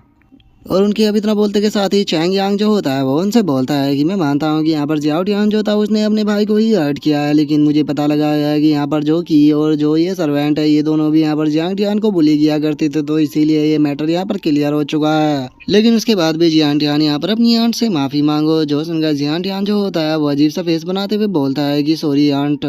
और अब जो फैंग यान होती है वो चिल्लाते हुए चैंग यांग से बोलती है कि मास्टर आप इस तरह से कैसे जाने दे सकते हो इसको, इसने यहाँ पर जो की है उसे इंजर्ड करने की कोशिश की है, क्या आप नहीं जानते कि वो हमारी फैमिली का फ्यूचर है? जो सुनकर चैंग यांग जो होता है वो उससे बोलता है कि तुम यहाँ पर अपने मुंह को बंद रखो, मुझे पता लगा है कि जो तुम्हारा सर्वेंट है वो यहाँ पर सीक्रेटली यहाँ पर जो यूनटियान और उसका बेटा है उन दोनों को हमेशा ही तंग किया करता था, तो इसीलिए फैमिली रूल के हिसाब से उसे यहाँ फैमिली से निकाला जाता है। और मैं तुम सभी लोगों को यहाँ पर क्लियर कर देना चाहता हूँ कि अगर फ्यूचर में तुमने यहाँ पर गलती से भी जो यूनटियान या फिर जियांग टियान है इन दोनों की यहाँ पर इंसल्ट करने की कोशिश की या फिर इन लोगों के लिए यहाँ पर प्रॉब्लम क्रिएट करने की कोशिश की तो तुम लोगों को यहाँ पर बहुत ही बुरी तरह से पनिश किया जाएगा। जो सुनते के साथ ही तो जो बेचारी फैंग यान होती है उसके होश ही उड़ जाते हैं, और वहीं दूसरी तरफ जो यूनटियान होती है उसके तो खुशी के ठिकाने ही नहीं रहते। जिसके बाद अब जो चैंग यांग होता है वो जियान टियान से बोलता है कि क्या तुम इससे खुश हो? जो सुनकर जियान टियान भी मुस्कुराते हुए बोलता है कि ये इतना भी बुरा नहीं था। और इतना बोलकर जियांग टियान अपनी मदर के पास में आ जाता है और वो खुश होते हुए बोलता है कि मदर अब हम लोगों को कोई भी बुली नहीं कर पाएगा। जो सुनकर यून टियान उससे बोलती है कि क्या सच में तुम्हारे फादर यहाँ पर तुम्हें पनिश नहीं कर रहे? जो सुनकर जियांग टियान जो होता है वो बहुत ही फनी सा फेस बनाते हुए बोलता है कि बिल्कुल भी नहीं, ये यहाँ पर मैन टू मैन डिस्कशन है, तो इसीलिए वे अपनी बात से पीछे नहीं हटने वाले। जो सुनते के साथ ही यूनटियान जो होती है वो जियांग टियान को थोड़ा सा डांटते हुए उसे बोलती है कि बच्चे इस तरह से अपने बड़ों से बात नहीं करते। और उसके इतना बोलते के साथ ही अब जो चैंग यांग होता है वो यूनटियान से बोलता है कि यूनटियान प्लीज क्या तुम यहाँ पर की और जो यहाँ पर फैंग यांग है इन दोनों को फेस को हील कर सकती हो? जो सुनते के साथ ही जो यूनटियान होती है वो उसे बोलती है कि अरे कोई बात नहीं, मैं आसानी से इन्हें हील कर सकती हूँ। जो सुनकर फैंग यांग जो होती है वो चिल्लाते हुए बोलती है कि बिल्कुल भी नहीं, मैं इससे यहाँ पर अपने फेस को हील नहीं करवाने वाली। जो सुनकर चैंग यांग जो होता है उसे भी थोड़ा गुस्सा आ जाता है और वो गुस्से में उससे बोलता है कि अपनी बकवास को बंद करो और चुपचाप कराओ। जो सुनकर बेचारी जो फैंग यान होती है वो भी मासूम सा फेस बनाते हुए बोलती है कि ठीक है मैं तैयार हूँ। जिसके बाद अब हम यूनटियान को देखते हैं जो कि अपने पास से किसी आर्टिफैक्ट को निकाल लेती है और उस आर्टिफैक्ट को निकालने के बाद उन्हें हील करने लगती है, जिसे देखने के बाद जो जियांग टियान होता है वो भी थोड़ा शौक हो जाता है।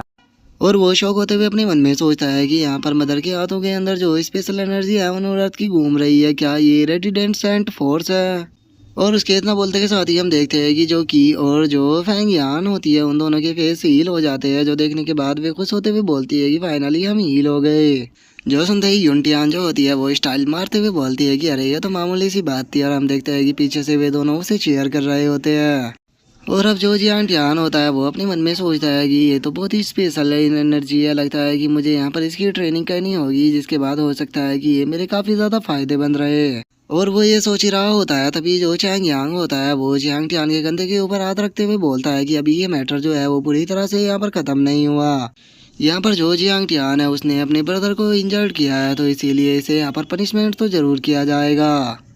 जो सुनते के साथ ही अब जो जियांग टियान होता है वो अपने फादर से बोलता है कि ये तो उससे डिफरेंट है जिस चीज़ के लिए हम एग्री हुए थे। तभी यूनटियान भी बोलती है कि क्या आप सच में यहाँ पर पनिश करने वाले हो? तभी जो फैंग यान होती है वो खुश होते हुए बोलती है कि ओवर आइनेस की जय हो। और उन लोगों के इतना बोलते ही चैंग यांग जो होता है वो जियांग टियान से बोलता है कि जियांग टियान तुमने प्रैक्टिस तो काफ़ी स्ट्रिक्ट की है, लेकिन उसके बाद भी यहाँ पर तुमने सही तरीके से नहीं की।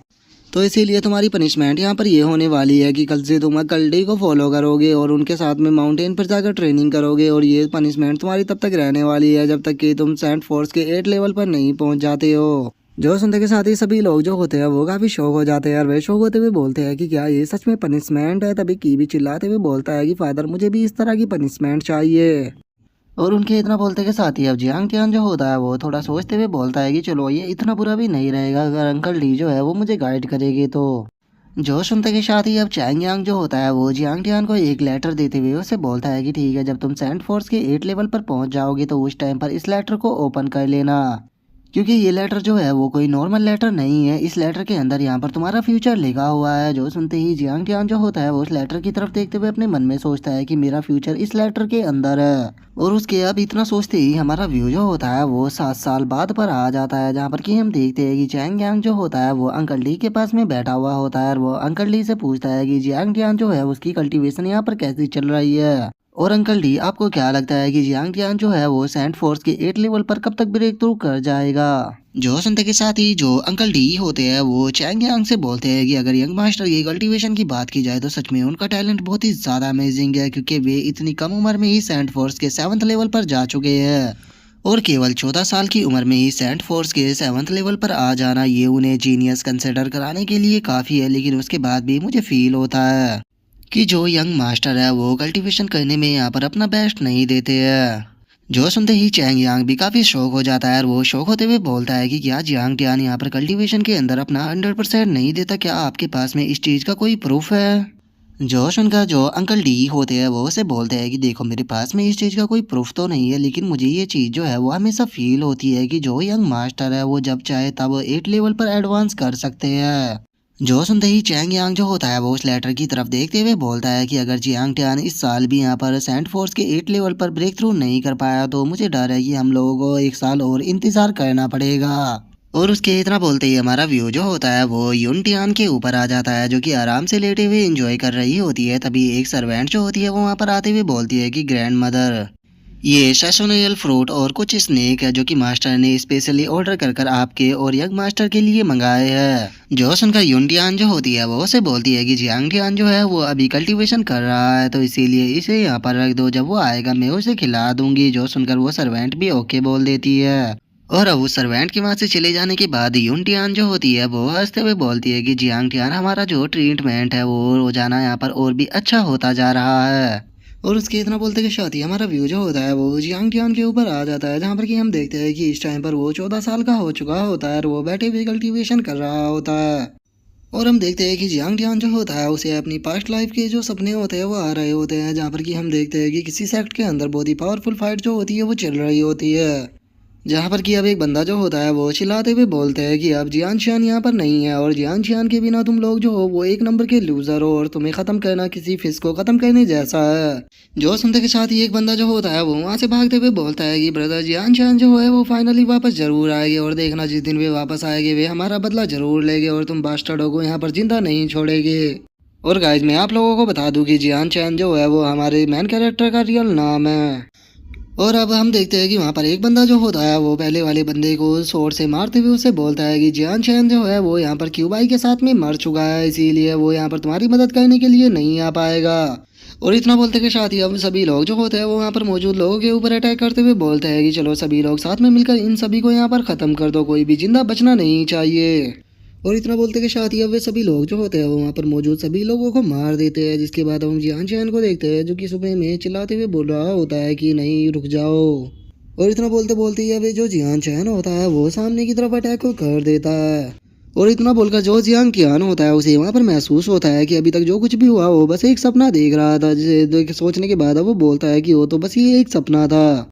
और इतना बोलकर जियांग टियान जो होता है वो खुद को देखते हुए बोलता है कि जियान शियान मैं जानता हूँ कि तुम इतने सालों से परेशान हो, क्योंकि यहाँ पर जो एक्सपीरियंस है घर का बहुत ही ज़्यादा प्यारा और काफ़ी ज़्यादा वार्म है, और अपनी पिछली लाइफ में इस तरह का तुमने जो एक्सपीरियंस था वो कभी भी नहीं पाया, लेकिन तुम इसका पार्ट नहीं बन सकते हो क्योंकि तुम्हें एक ना एक दिन यहाँ से जाना होगा, जिसके लिए तुम्हें यहाँ पर बेस्ट देना होगा ताकि तुम यहाँ पर पावरफुल बन सको, क्योंकि अगर तुम पावरफुल नहीं बनोगे तो तुम चैंग यान फैमिली के अंदर ही यूज होकर रह जाओगे। लेकिन मैं इस चैंग यांग फैमिली के अंदर नहीं रहना चाहता, क्योंकि मैं चैंग यांग फैमिली का जियांग टियान नहीं हूँ, बल्कि मैं जियान चैन हूँ और मुझे अपने क्लैन के अंदर वापस लौटना है, क्योंकि मेरे क्लैन के लोग जो है वो मेरा इंतज़ार कर रहे हैं। लेकिन अभी वापस लौटने का मेरे पास में कोई भी रास्ता नहीं है, तो इसीलिए मुझे धीरे धीरे कर कर यहाँ पर खुद को पावरफुल बनाना होगा, क्योंकि जैसे ही मैं यहाँ पर धीरे धीरे कर कर पावरफुल बनूंगा, हो सकता है कि वापस लौटने का रास्ता मेरे सामने आ जाए। और इतना बोलते के साथ ही जियान चैन जो होता है वो अपनी स्वॉर्ड से स्लैश करते हुए बोलता है कि यहाँ पर बस अभी एक ही चीज़ ऐसी है जिसे कि मैं कभी भी नहीं भूल सकता। और इतना बोलते ही जियान चैन जो होता है वो अपनी स्वॉर्ड से journey of the sword without and लिख देता है।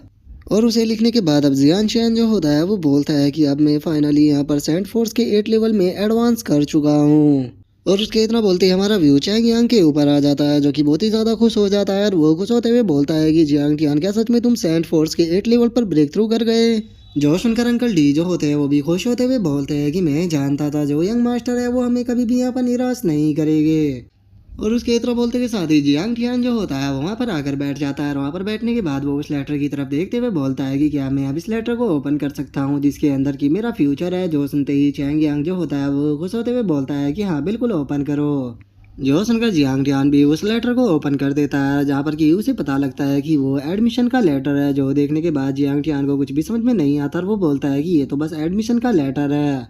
जो सुनने के बाद अब चैंग यांग जो होता है वो उसको बताता है कि ये किसी छोटी मोटी एकेडमी का लेटर नहीं है, बल्कि ये कारगोट एकेडमी का यहाँ पर लेटर है। और जो कारगोट एकेडमी है वहाँ पर टॉप कल्टीवेटरों को कल्टीवेट कराया जाता है। और इस एकेडमी के अंदर केवल वही डिसाइपल एंटर कर पाते हैं जो कि अपनी 18 साल की उम्र से पहले यहाँ पर सेंट फोर्स के 8 लेवल पर पहुँच जाते हैं। जियांग टियान, सच में तुम बहुत ही ज़्यादा टैलेंटेड हो और तुम कारगोट एकेडमी के लिए पूरी तरह से सूटेबल बैठते हो। और चैंग यान फैमिली का फ्यूचर जो है वो अब तुम्हारे ऊपर ही डिपेंड है। जो सुनते के साथ ही अंकल डी जो होते हैं वो जियांग टियान से बोलते हैं कि शर्मनी जो है वो कारगोट एकेडमी की 3 दिन बाद होने वाली है, तो इसीलिए हम लोगों को वहाँ पर जल्द से जल्द पहुँचना होगा। जो सुनकर जियांग टियान जो होता है वो अब अपने फादर से बोलता है कि आप टेंशन मत लीजिए, मैं कभी भी यहाँ पर आपको नीचे जाने नहीं दूंगा।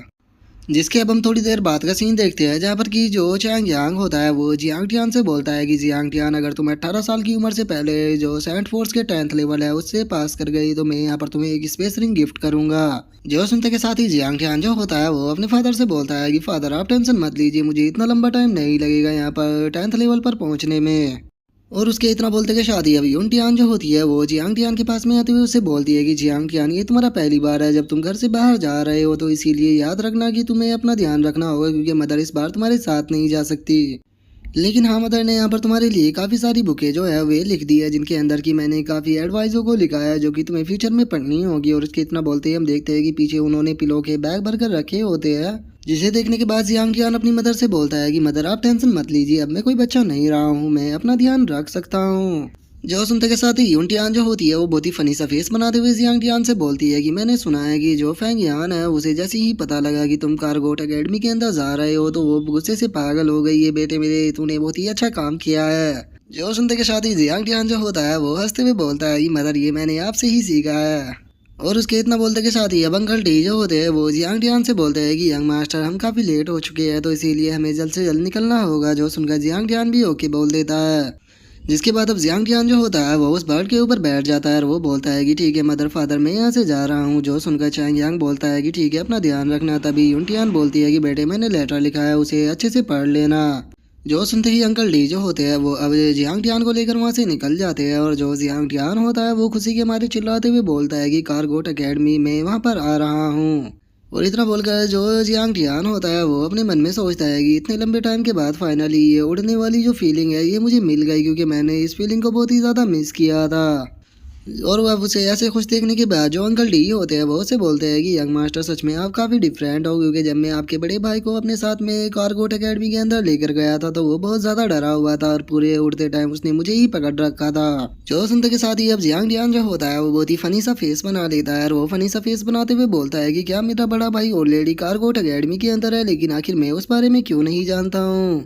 जो सुनकर अंकल डी जो होते हैं वो भी बहुत ही फनी तरह से हंसते हुए बोलते हैं कि ओ मैं काफ़ी ज़्यादा बूढ़ा हो चुका हूँ, इसीलिए मेरी मेमोरी काफ़ी कमज़ोर हो गई है, मैं तुम्हें बताना भूल गया। और इतना बोलकर अंकल डी जो होते हैं वो जियांग टियान को बताते हैं कि यहाँ पर जो तुम्हारा बड़ा भाई है उसका नाम चैंग यांग हू है, जो कि यहाँ पर फर्स्ट लेडी से पैदा हुए थे। लेकिन जब मास्टर ने यहाँ पर तीसरी शादी की तो जो पहली 2 लेडी थी वे काफ़ी ज़्यादा गुस्सा हो गई। और इसी लड़ाई के कारण जो फर्स्ट लेडी थी वो गुस्से में यहाँ से चली गई और उसी के साथ में जो यंग मास्टर थे जो कि अभी अभी ही पैदा हुए थे वे भी अपनी मदर के साथ में उन्हीं के घर पर चले गए। इवन कि उन्होंने जैंग यांग फैमिली के साथ में भी यहाँ पर अपने रिश्ते जो थे वो पूरी तरह से खत्म कर दिए। जो सुनकर जैंग टियान बोलता है कि वो मुझे समझ में आया कि इतना बड़ा होने के बाद भी मैंने अपने बड़े भाई के बारे में क्यों नहीं सुना। जो सुनने के बाद जियांग टियान जो होता है वो हंसते हुए बोलता है कि अगर मेरी मदर जो है वो यहाँ पर पावरफुल नहीं होती तो यहाँ पर मुझे पक्का यकीन है कि जो फैंग यान है वो मेरी मदर को भी फैमिली से निकलवा देती। सच में ये फैमिली पोलिटिकल पे जो होता है ये काफ़ी खतरनाक होता है। जो सुनकर अंकल डी जो होते हैं वो अपने मन में सोचते हैं कि जो यंग मास्टर है उनकी एज काफ़ी ज़्यादा कम है लेकिन उसके बाद भी यहाँ पर इनकी बातें एक यहाँ पर बच्चों जैसी नहीं लगती। और इतना सोचने के बाद अंकल डी जो होते हैं वो जियांग टियान को बताते हैं कि यंग मास्टर जब पहली बार जो फर्स्ट यंग मास्टर थे वो एकेडमी के अंदर गए थे तो उस टाइम पर वो 17 साल के थे। लेकिन सच में आपका टैलेंट तो उनसे भी ज़्यादा ऊपर है क्योंकि अभी आप केवल 14 साल के ही हो। लेकिन कोई बात नहीं, आज आपको देखने के लिए मिलेगा कि ये दुनिया कितनी ज़्यादा बड़ी है। जो सुनते के साथ ही जियांग टियान जो होता है वो स्टाइल मारते हुए बोलता है कि अंकल डी आपका बहुत बहुत शुक्रिया मुझे गाइड करने के लिए। और उसके इतना बोलते के साथ ही हम थोड़ी देर बाद का सीन देखते हैं जहाँ पर कि अंकल डी जो होता है वो जियांग टियान से बोलता है कि यंग मास्टर लो हम लोग पहुँच गए। जो सुनते ही जियांग टियान भी सामने की तरफ देखकर शौक होते हुए बोलता है कि क्या यही है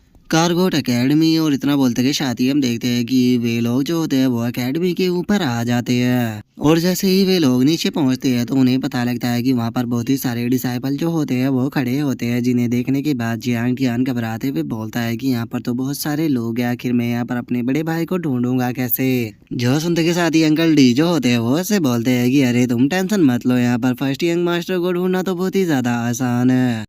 और उसके इतना बोलते ही हम वहाँ पर एक पर्सन को देखते हैं जिसने कि बहुत बड़ा ही बोर्ड लगा रखा होता है। और उस बोर्ड को लगाने के बाद उस पर लिख रखा होता है कि ब्रदर जियांग टियान देखो बड़े भाई जो है वो तुम्हारा यहाँ पर इंतजार कर रहे हैं। और अब हमें जियांग टियान के बड़े भाई के बारे में बताया जाता है कि इसका नाम चैंग यांग हू है, जिसे देखने के बाद अब जो जियांग टियान होता है वो मुंह फेर कर खड़ा हो जाता है। और वो अपने मन में सोचता है कि मैं इस तरह से प्रिटेंड करूंगा कि मैं इसे जानता ही नहीं, मैं अपने घर जाना चाहता हूँ। और उसके इतना वो सोचते के साथ ही अब अंकल डी जो होते हैं वो हंसते हुए बोलते हैं कि यंग मास्टर आप आज भी नहीं बदले, इतना लंबा टाइम हो गया लेकिन आप भी पहले के जैसे ही हो। जो सुनते ही अब चैंग यांग जो होता है वो भी हंसते हुए उसके पास में आ जाता है। तभी जो अंकल डी होते हैं वो उससे बोलते हैं कि यंग मास्टर जो मास्टर थे वो आज तुम्हारे बारे में ही बातें कर रहे थे। जो सुनते के साथ ही जो चैंग यांग होता है उसका एकदम से मूड खराब हो जाता है और वो गुस्से में बोलता है कि यंग अंकल डी आपको उसके नाम को यहाँ पर मेंशन करने की कोई ज़रूरत नहीं है क्योंकि मैं उस पर्सन को नहीं जानता हूँ। और इतना बोलते के साथ ही वो जियांग टियान की तरफ देखते हुए उसे बोलता है कि जियांग टियान सच में तुम काफ़ी बड़े हो गए हो। जो सुनकर जियांग टियान भी मुस्कुराते हुए बोलता है कि हाँ बिग ब्रदर।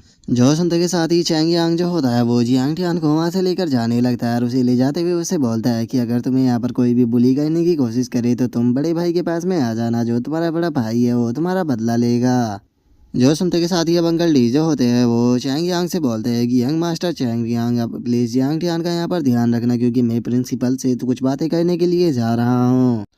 जो सुनते के साथ ही जो चैंग यांग होता है वो उसे बोलता है कि अंकल डी आप टेंशन मत लीजिए, मैं तो बस अपने छोटे भाई को जो एकेडमी है वो घुमा कर लेकर आ रहा हूँ। और अपने भाई की बातों को सुनने के बाद जियांग टियान भी काफ़ी ज़्यादा खुश हो जाता है और वो खुश होते हुए अपने मन में सोचता है कि बिग ब्रदर को देखने पर ऐसा लग रहा था कि ये बिल्कुल भी रिस्पॉन्सिबल पर्सन नहीं है, लेकिन अब इनकी बातों को सुनकर मुझे ऐसा लग रहा है कि नहीं मैं गलत था, ये एक रिस्पॉन्सिबल पर्सन है। और सच में यहाँ पर मैं काफ़ी ज़्यादा खुश हूँ कि यहाँ पर मेरा ऐसा भाई है। और उसके इतना बोलते के साथ ही अब जो चैंग यांग होता है वो उसे धड़ाधड़ कर कर जो एकेडमी होती है उसकी तरफ इशारे करके बताने लगता है और उन्हें ये सारी चीज़ें दिखाने के बाद उसे बोलता है कि यही कारगोट एकेडमी है, तो चलो जो टूर था वो यहाँ पर फिनिश होता है। जो देखकर जियांग टियान जो होता है वो बहुत ही फनी सा फेस बना लेता है और वो फनी सा फेस बनाते हुए बोलता है कि बिग ब्रदर आपने तो पूरी एकेडमी को केवल कुछ शब्दों में ही ख़त्म कर दिया। और इतना बोलकर जियांग टियान जो होता है वो अपने मन में सोचता है कि मैं अपने कहे गए शब्दों को वापस लेता हूँ, मेरा भाई जो है वो एक नंबर का इनरिस्पॉन्सिबल पर्सन है। और वो ये सोच ही रहा होता है तभी चैंग यांग जो होता है वो उसे बोलता है कि कल यहाँ पर फ्रेशमैन का कंपटीशन होने वाला है जिसके लिए कि यहाँ पर तुम्हें शाइन इन करना होगा और मुझे यकीन है कि उसमें तुम एक अच्छी रैंक को पाओगे।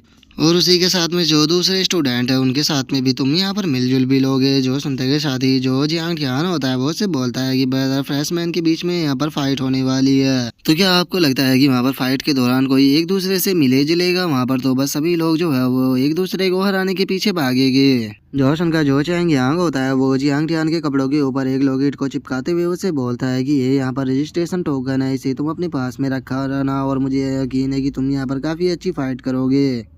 जो देखने के बाद जो चैंग यांग होता है वो अपने मन में सोचता है कि ब्रदर ने तो यहाँ पर मेरा रजिस्ट्रेशन भी करा दिया। सच बताऊँ तो मैं इस फाइट को करने में यहाँ पर बिल्कुल भी इंटरेस्टेड नहीं हूँ। और वो ये सोच ही रहा होता है तभी चैंग यांग उसे बोलता है कि अरे मैं रजिस्ट्रेशन के पेपरों को तो भूल ही गया। जियांग टियान तुम कैफेटेरिया के अंदर जाओ और वहाँ पर जाकर खाना खाओ, इतना मैं पेपरों को लेकर आता हूँ। और इतना बोलते ही वो वहाँ से भाग जाता है, जिस कारण अब जो जियांग टियान होता है वो बहुत ही फनी तरह से वहीं पर ही खड़ा रह जाता है। और वो अपने मन में सोचता है कि क्या ये पर्सन यहाँ पर मुझे अकेला छोड़ गया, सच में ये पर्सन तो टू मच है। और उसके इतना बोलते ही हमारा व्यू जो होता है वो एक रेस्टोरेंट के अंदर आ जाता है जहाँ पर ये सभी लोग खाना खा रहे होते हैं, जहाँ पर गी जियांग टियान भी बैठकर खाना खा रहा होता है। और वो खाना खाते हुए बोलता है कि यहाँ का खाना जो है वो काफ़ी ज़्यादा सस्ता है, इवन कि जो गरीब स्टूडेंट है वो भी इस खाने को खा सकते हैं। वो लगता है कि जो कारगोट एकेडमी है ये इतनी बुरी एकेडमी भी नहीं है और यहाँ पर जो रिच और जो गरीब है उन सभी को सही से ट्रीट किया जाता है। और जियांग टियान ये सोच ही रहा होता है तभी कोई उसकी टेबल के ऊपर अपने हाथ को मारते हुए उससे बोलता है कि ये तुम्हारी हिम्मत कैसे हुई हमारी टेबल पर बैठकर खाना खाने की, ये हमारी टेबल है, तुम कोई दूसरी टेबल ढूंढो। और उस बंदे के इतना बोलते ही हम देखते हैं कि 3 पर्सन जो होते हैं वो वहाँ पर आ जाते हैं, जिनमें से पहला पर्सन जो होता है वो जियांग टियान से बोलता है कि क्या तुम्हें मेरी बात जो है वो यहाँ पर सुनाई नहीं दी, तुम बहरे हो? और उस बंदे की बात को सुनने के बाद जियांग टियान जो होता है वो उस बंदे से बोलता है कि अगर तुम्हें खाना खाना है तो तुम बैठकर खाना खा सकते हो, क्योंकि वैसे भी ये टेबल जो है वो एकेडमी को बिलोंग करती है, ये कोई तुम्हारी पर्सनल टेबल नहीं है। जो सुनते के साथ ही अब वो लड़का जो होता है वो चिल्लाते हुए जियांग टियान से बोलता है कि तुम्हारी इतनी औकात नहीं है कि तुम हमारे साथ में बैठकर खाना खाओ, तो इसीलिए सही रहेगा कि चुपचाप यहाँ से उठ के निकल लो, क्योंकि मैं दोबारा इस बात को नहीं कहूँगा। जो सुनकर उसके साथ में जो लड़की खड़ी होती है वो उससे बोलती है कि सेकंड ब्रदर आखिर आप इसके साथ में इतना ज़्यादा पोलाइटली बिहेव क्यों कर रहे हो, इसे यहाँ पर उठाकर लात मारकर क्यों नहीं फेंकते? और उसके इतना बोलते के साथ ही अब जियांग टियान जो होता है वो उससे बोलता है कि देखो मैंने इस खाने को यहाँ पर खरीदा है खाने के लिए और इसे मैं यहाँ पर खाकर जल्दी ही फिनिश कर दूंगा, तो इसीलिए अगर तुम मेरे साथ में बैठकर खाना नहीं खाना चाहते हो तो तब तक इंतजार करो जब तक कि मैं अपने खाने को यहाँ पर फिनिश नहीं कर देता।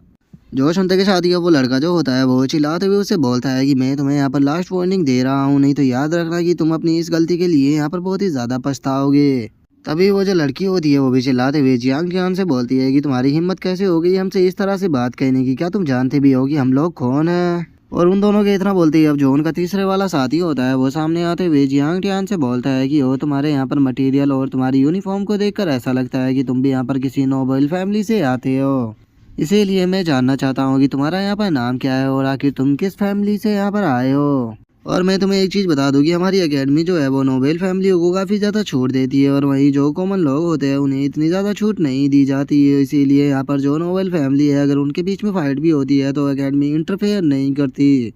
और मैं तुम्हें यहाँ पर एक बात का यकीन दिलाता हूँ कि मैं यहाँ पर तुम्हारी पूरी एकेडमी का स्टेटस जो है उसे डिस्ट्रॉय कर सकता हूँ, तो इसीलिए मैं तुमसे जानना चाहता हूँ कि क्या अभी भी तुम यहाँ से नहीं जाओगे? और उन लोगों को वहाँ पर देखने के बाद जो वहाँ पर खड़े हुए बाकी के डिसाइबल होते हैं वो शौक होते हुए बोलते हैं कि एक मिनट, ये तीनों तो यहाँ पर कोडी क्लैन से है, लगता है कि एक फ्रेश मैन ने यहाँ पर इनके साथ में पंगा ले लिया है, पता नहीं अब इस बेचारे का यहाँ पर क्या होगा। और उन लोगों की बातों को सुनने के बाद जियांग टियान जो होता है वो उस बंदे की तरफ देखते हुए अपने मन में सोचता है कि यहाँ पर अपनी फैमिली के नाम पर और अपने बैकग्राउंड के नाम पर शो ऑफ करना और दूसरों को नीचा दिखाना, अपनी पिछली लाइफ में पता नहीं मैंने तुम्हारे जैसे कितने लोगों को देखा है। और इतना सोचकर जियांग टियान जो होता है वो मजे में नूडल को खाना स्टार्ट कर देता है, जो देखने के बाद उस बंदे को बहुत ज़्यादा गुस्सा आता है और वो गुस्से में बोलता है कि बास्टर्ड मैं यहाँ पर तुमसे बात कर रहा हूँ। तभी वो जो लड़की होती है वो भी गुस्से में चिल्लाते हुए जियांग टियान से बोलती है कि बास्टर्ड तुम्हारी हिम्मत कैसे हुई यहाँ पर खाना खाने की, मेरे भाई जो है वो यहाँ पर तुमसे बात कर रहे हैं तो चुपचाप उनकी बात का यहाँ पर जवाब दो। और अब इस चीज़ को देखने के बाद पीछे खड़ा हुआ तीसरा बंदा जो होता है उसे बहुत ज़्यादा गुस्सा आ रहा होता है और वो गुस्से में अपने मन में सोचता है कि ये बास्टर्ड बच्चा यहाँ पर लगता है मेरे हाथों से पीटेगा। और इतना सोचते ही वो बंदा जो होता है वो जियांग टियान के सामने से खाने को ही उठाकर फेंक देता है और उसे फेंकते हुए बोलता है कि मैंने कहा कि यहाँ पर खाना खाना बंद करो, तुम्हारी हिम्मत कैसे हो गई यहाँ पर खाना खाने की। और इतना बोलते ही वो जियांग टियान के ऊपर अटैक करने के लिए जाता है। लेकिन जियांग जियान जो होता है वो बहुत ही आसानी से उसके अटैक को डॉज कर लेता है और उसके अटैक को डॉज करने के साथ ही उसकी कमर पर एक चॉप मार देता है, जिस कारण हम देखते हैं कि वो बंदा जो होता है वो डायरेक्टली जमीन पर गिरता है, जो देखने के बाद उसके दोनों साथी भी काफी ज्यादा शौक हो जाते हैं। जिसके बाद अब जियांग जियान जो होता है वो उस बंदे की तरफ देखते हुए उससे बोलता है कि तुम्हारा हार्ट प्योर नहीं है और उसी के साथ में तुम्हारी फाउंडेशन भी अनस्टेबल है और तुम्हारा कुंग फू तो यहाँ पर वो किसी टट्टी से ज्यादा और कुछ नहीं। और अब जियांग जियान के इतना बोलते ही हमारा आज का एपिसोड जो होता है वो यहीं पे कंप्लीट हो जाता है। तो नेक्स्ट एपिसोड में देखें कि आगे क्या होता है। अगर आप लोगों को वीडियो अच्छी लगी हो तो लाइक करना, चैनल को सब्सक्राइब करना। मैं मिलता हूँ नेक्स्ट एपिसोड में, तब तक के लिए बाय बाय गाइस।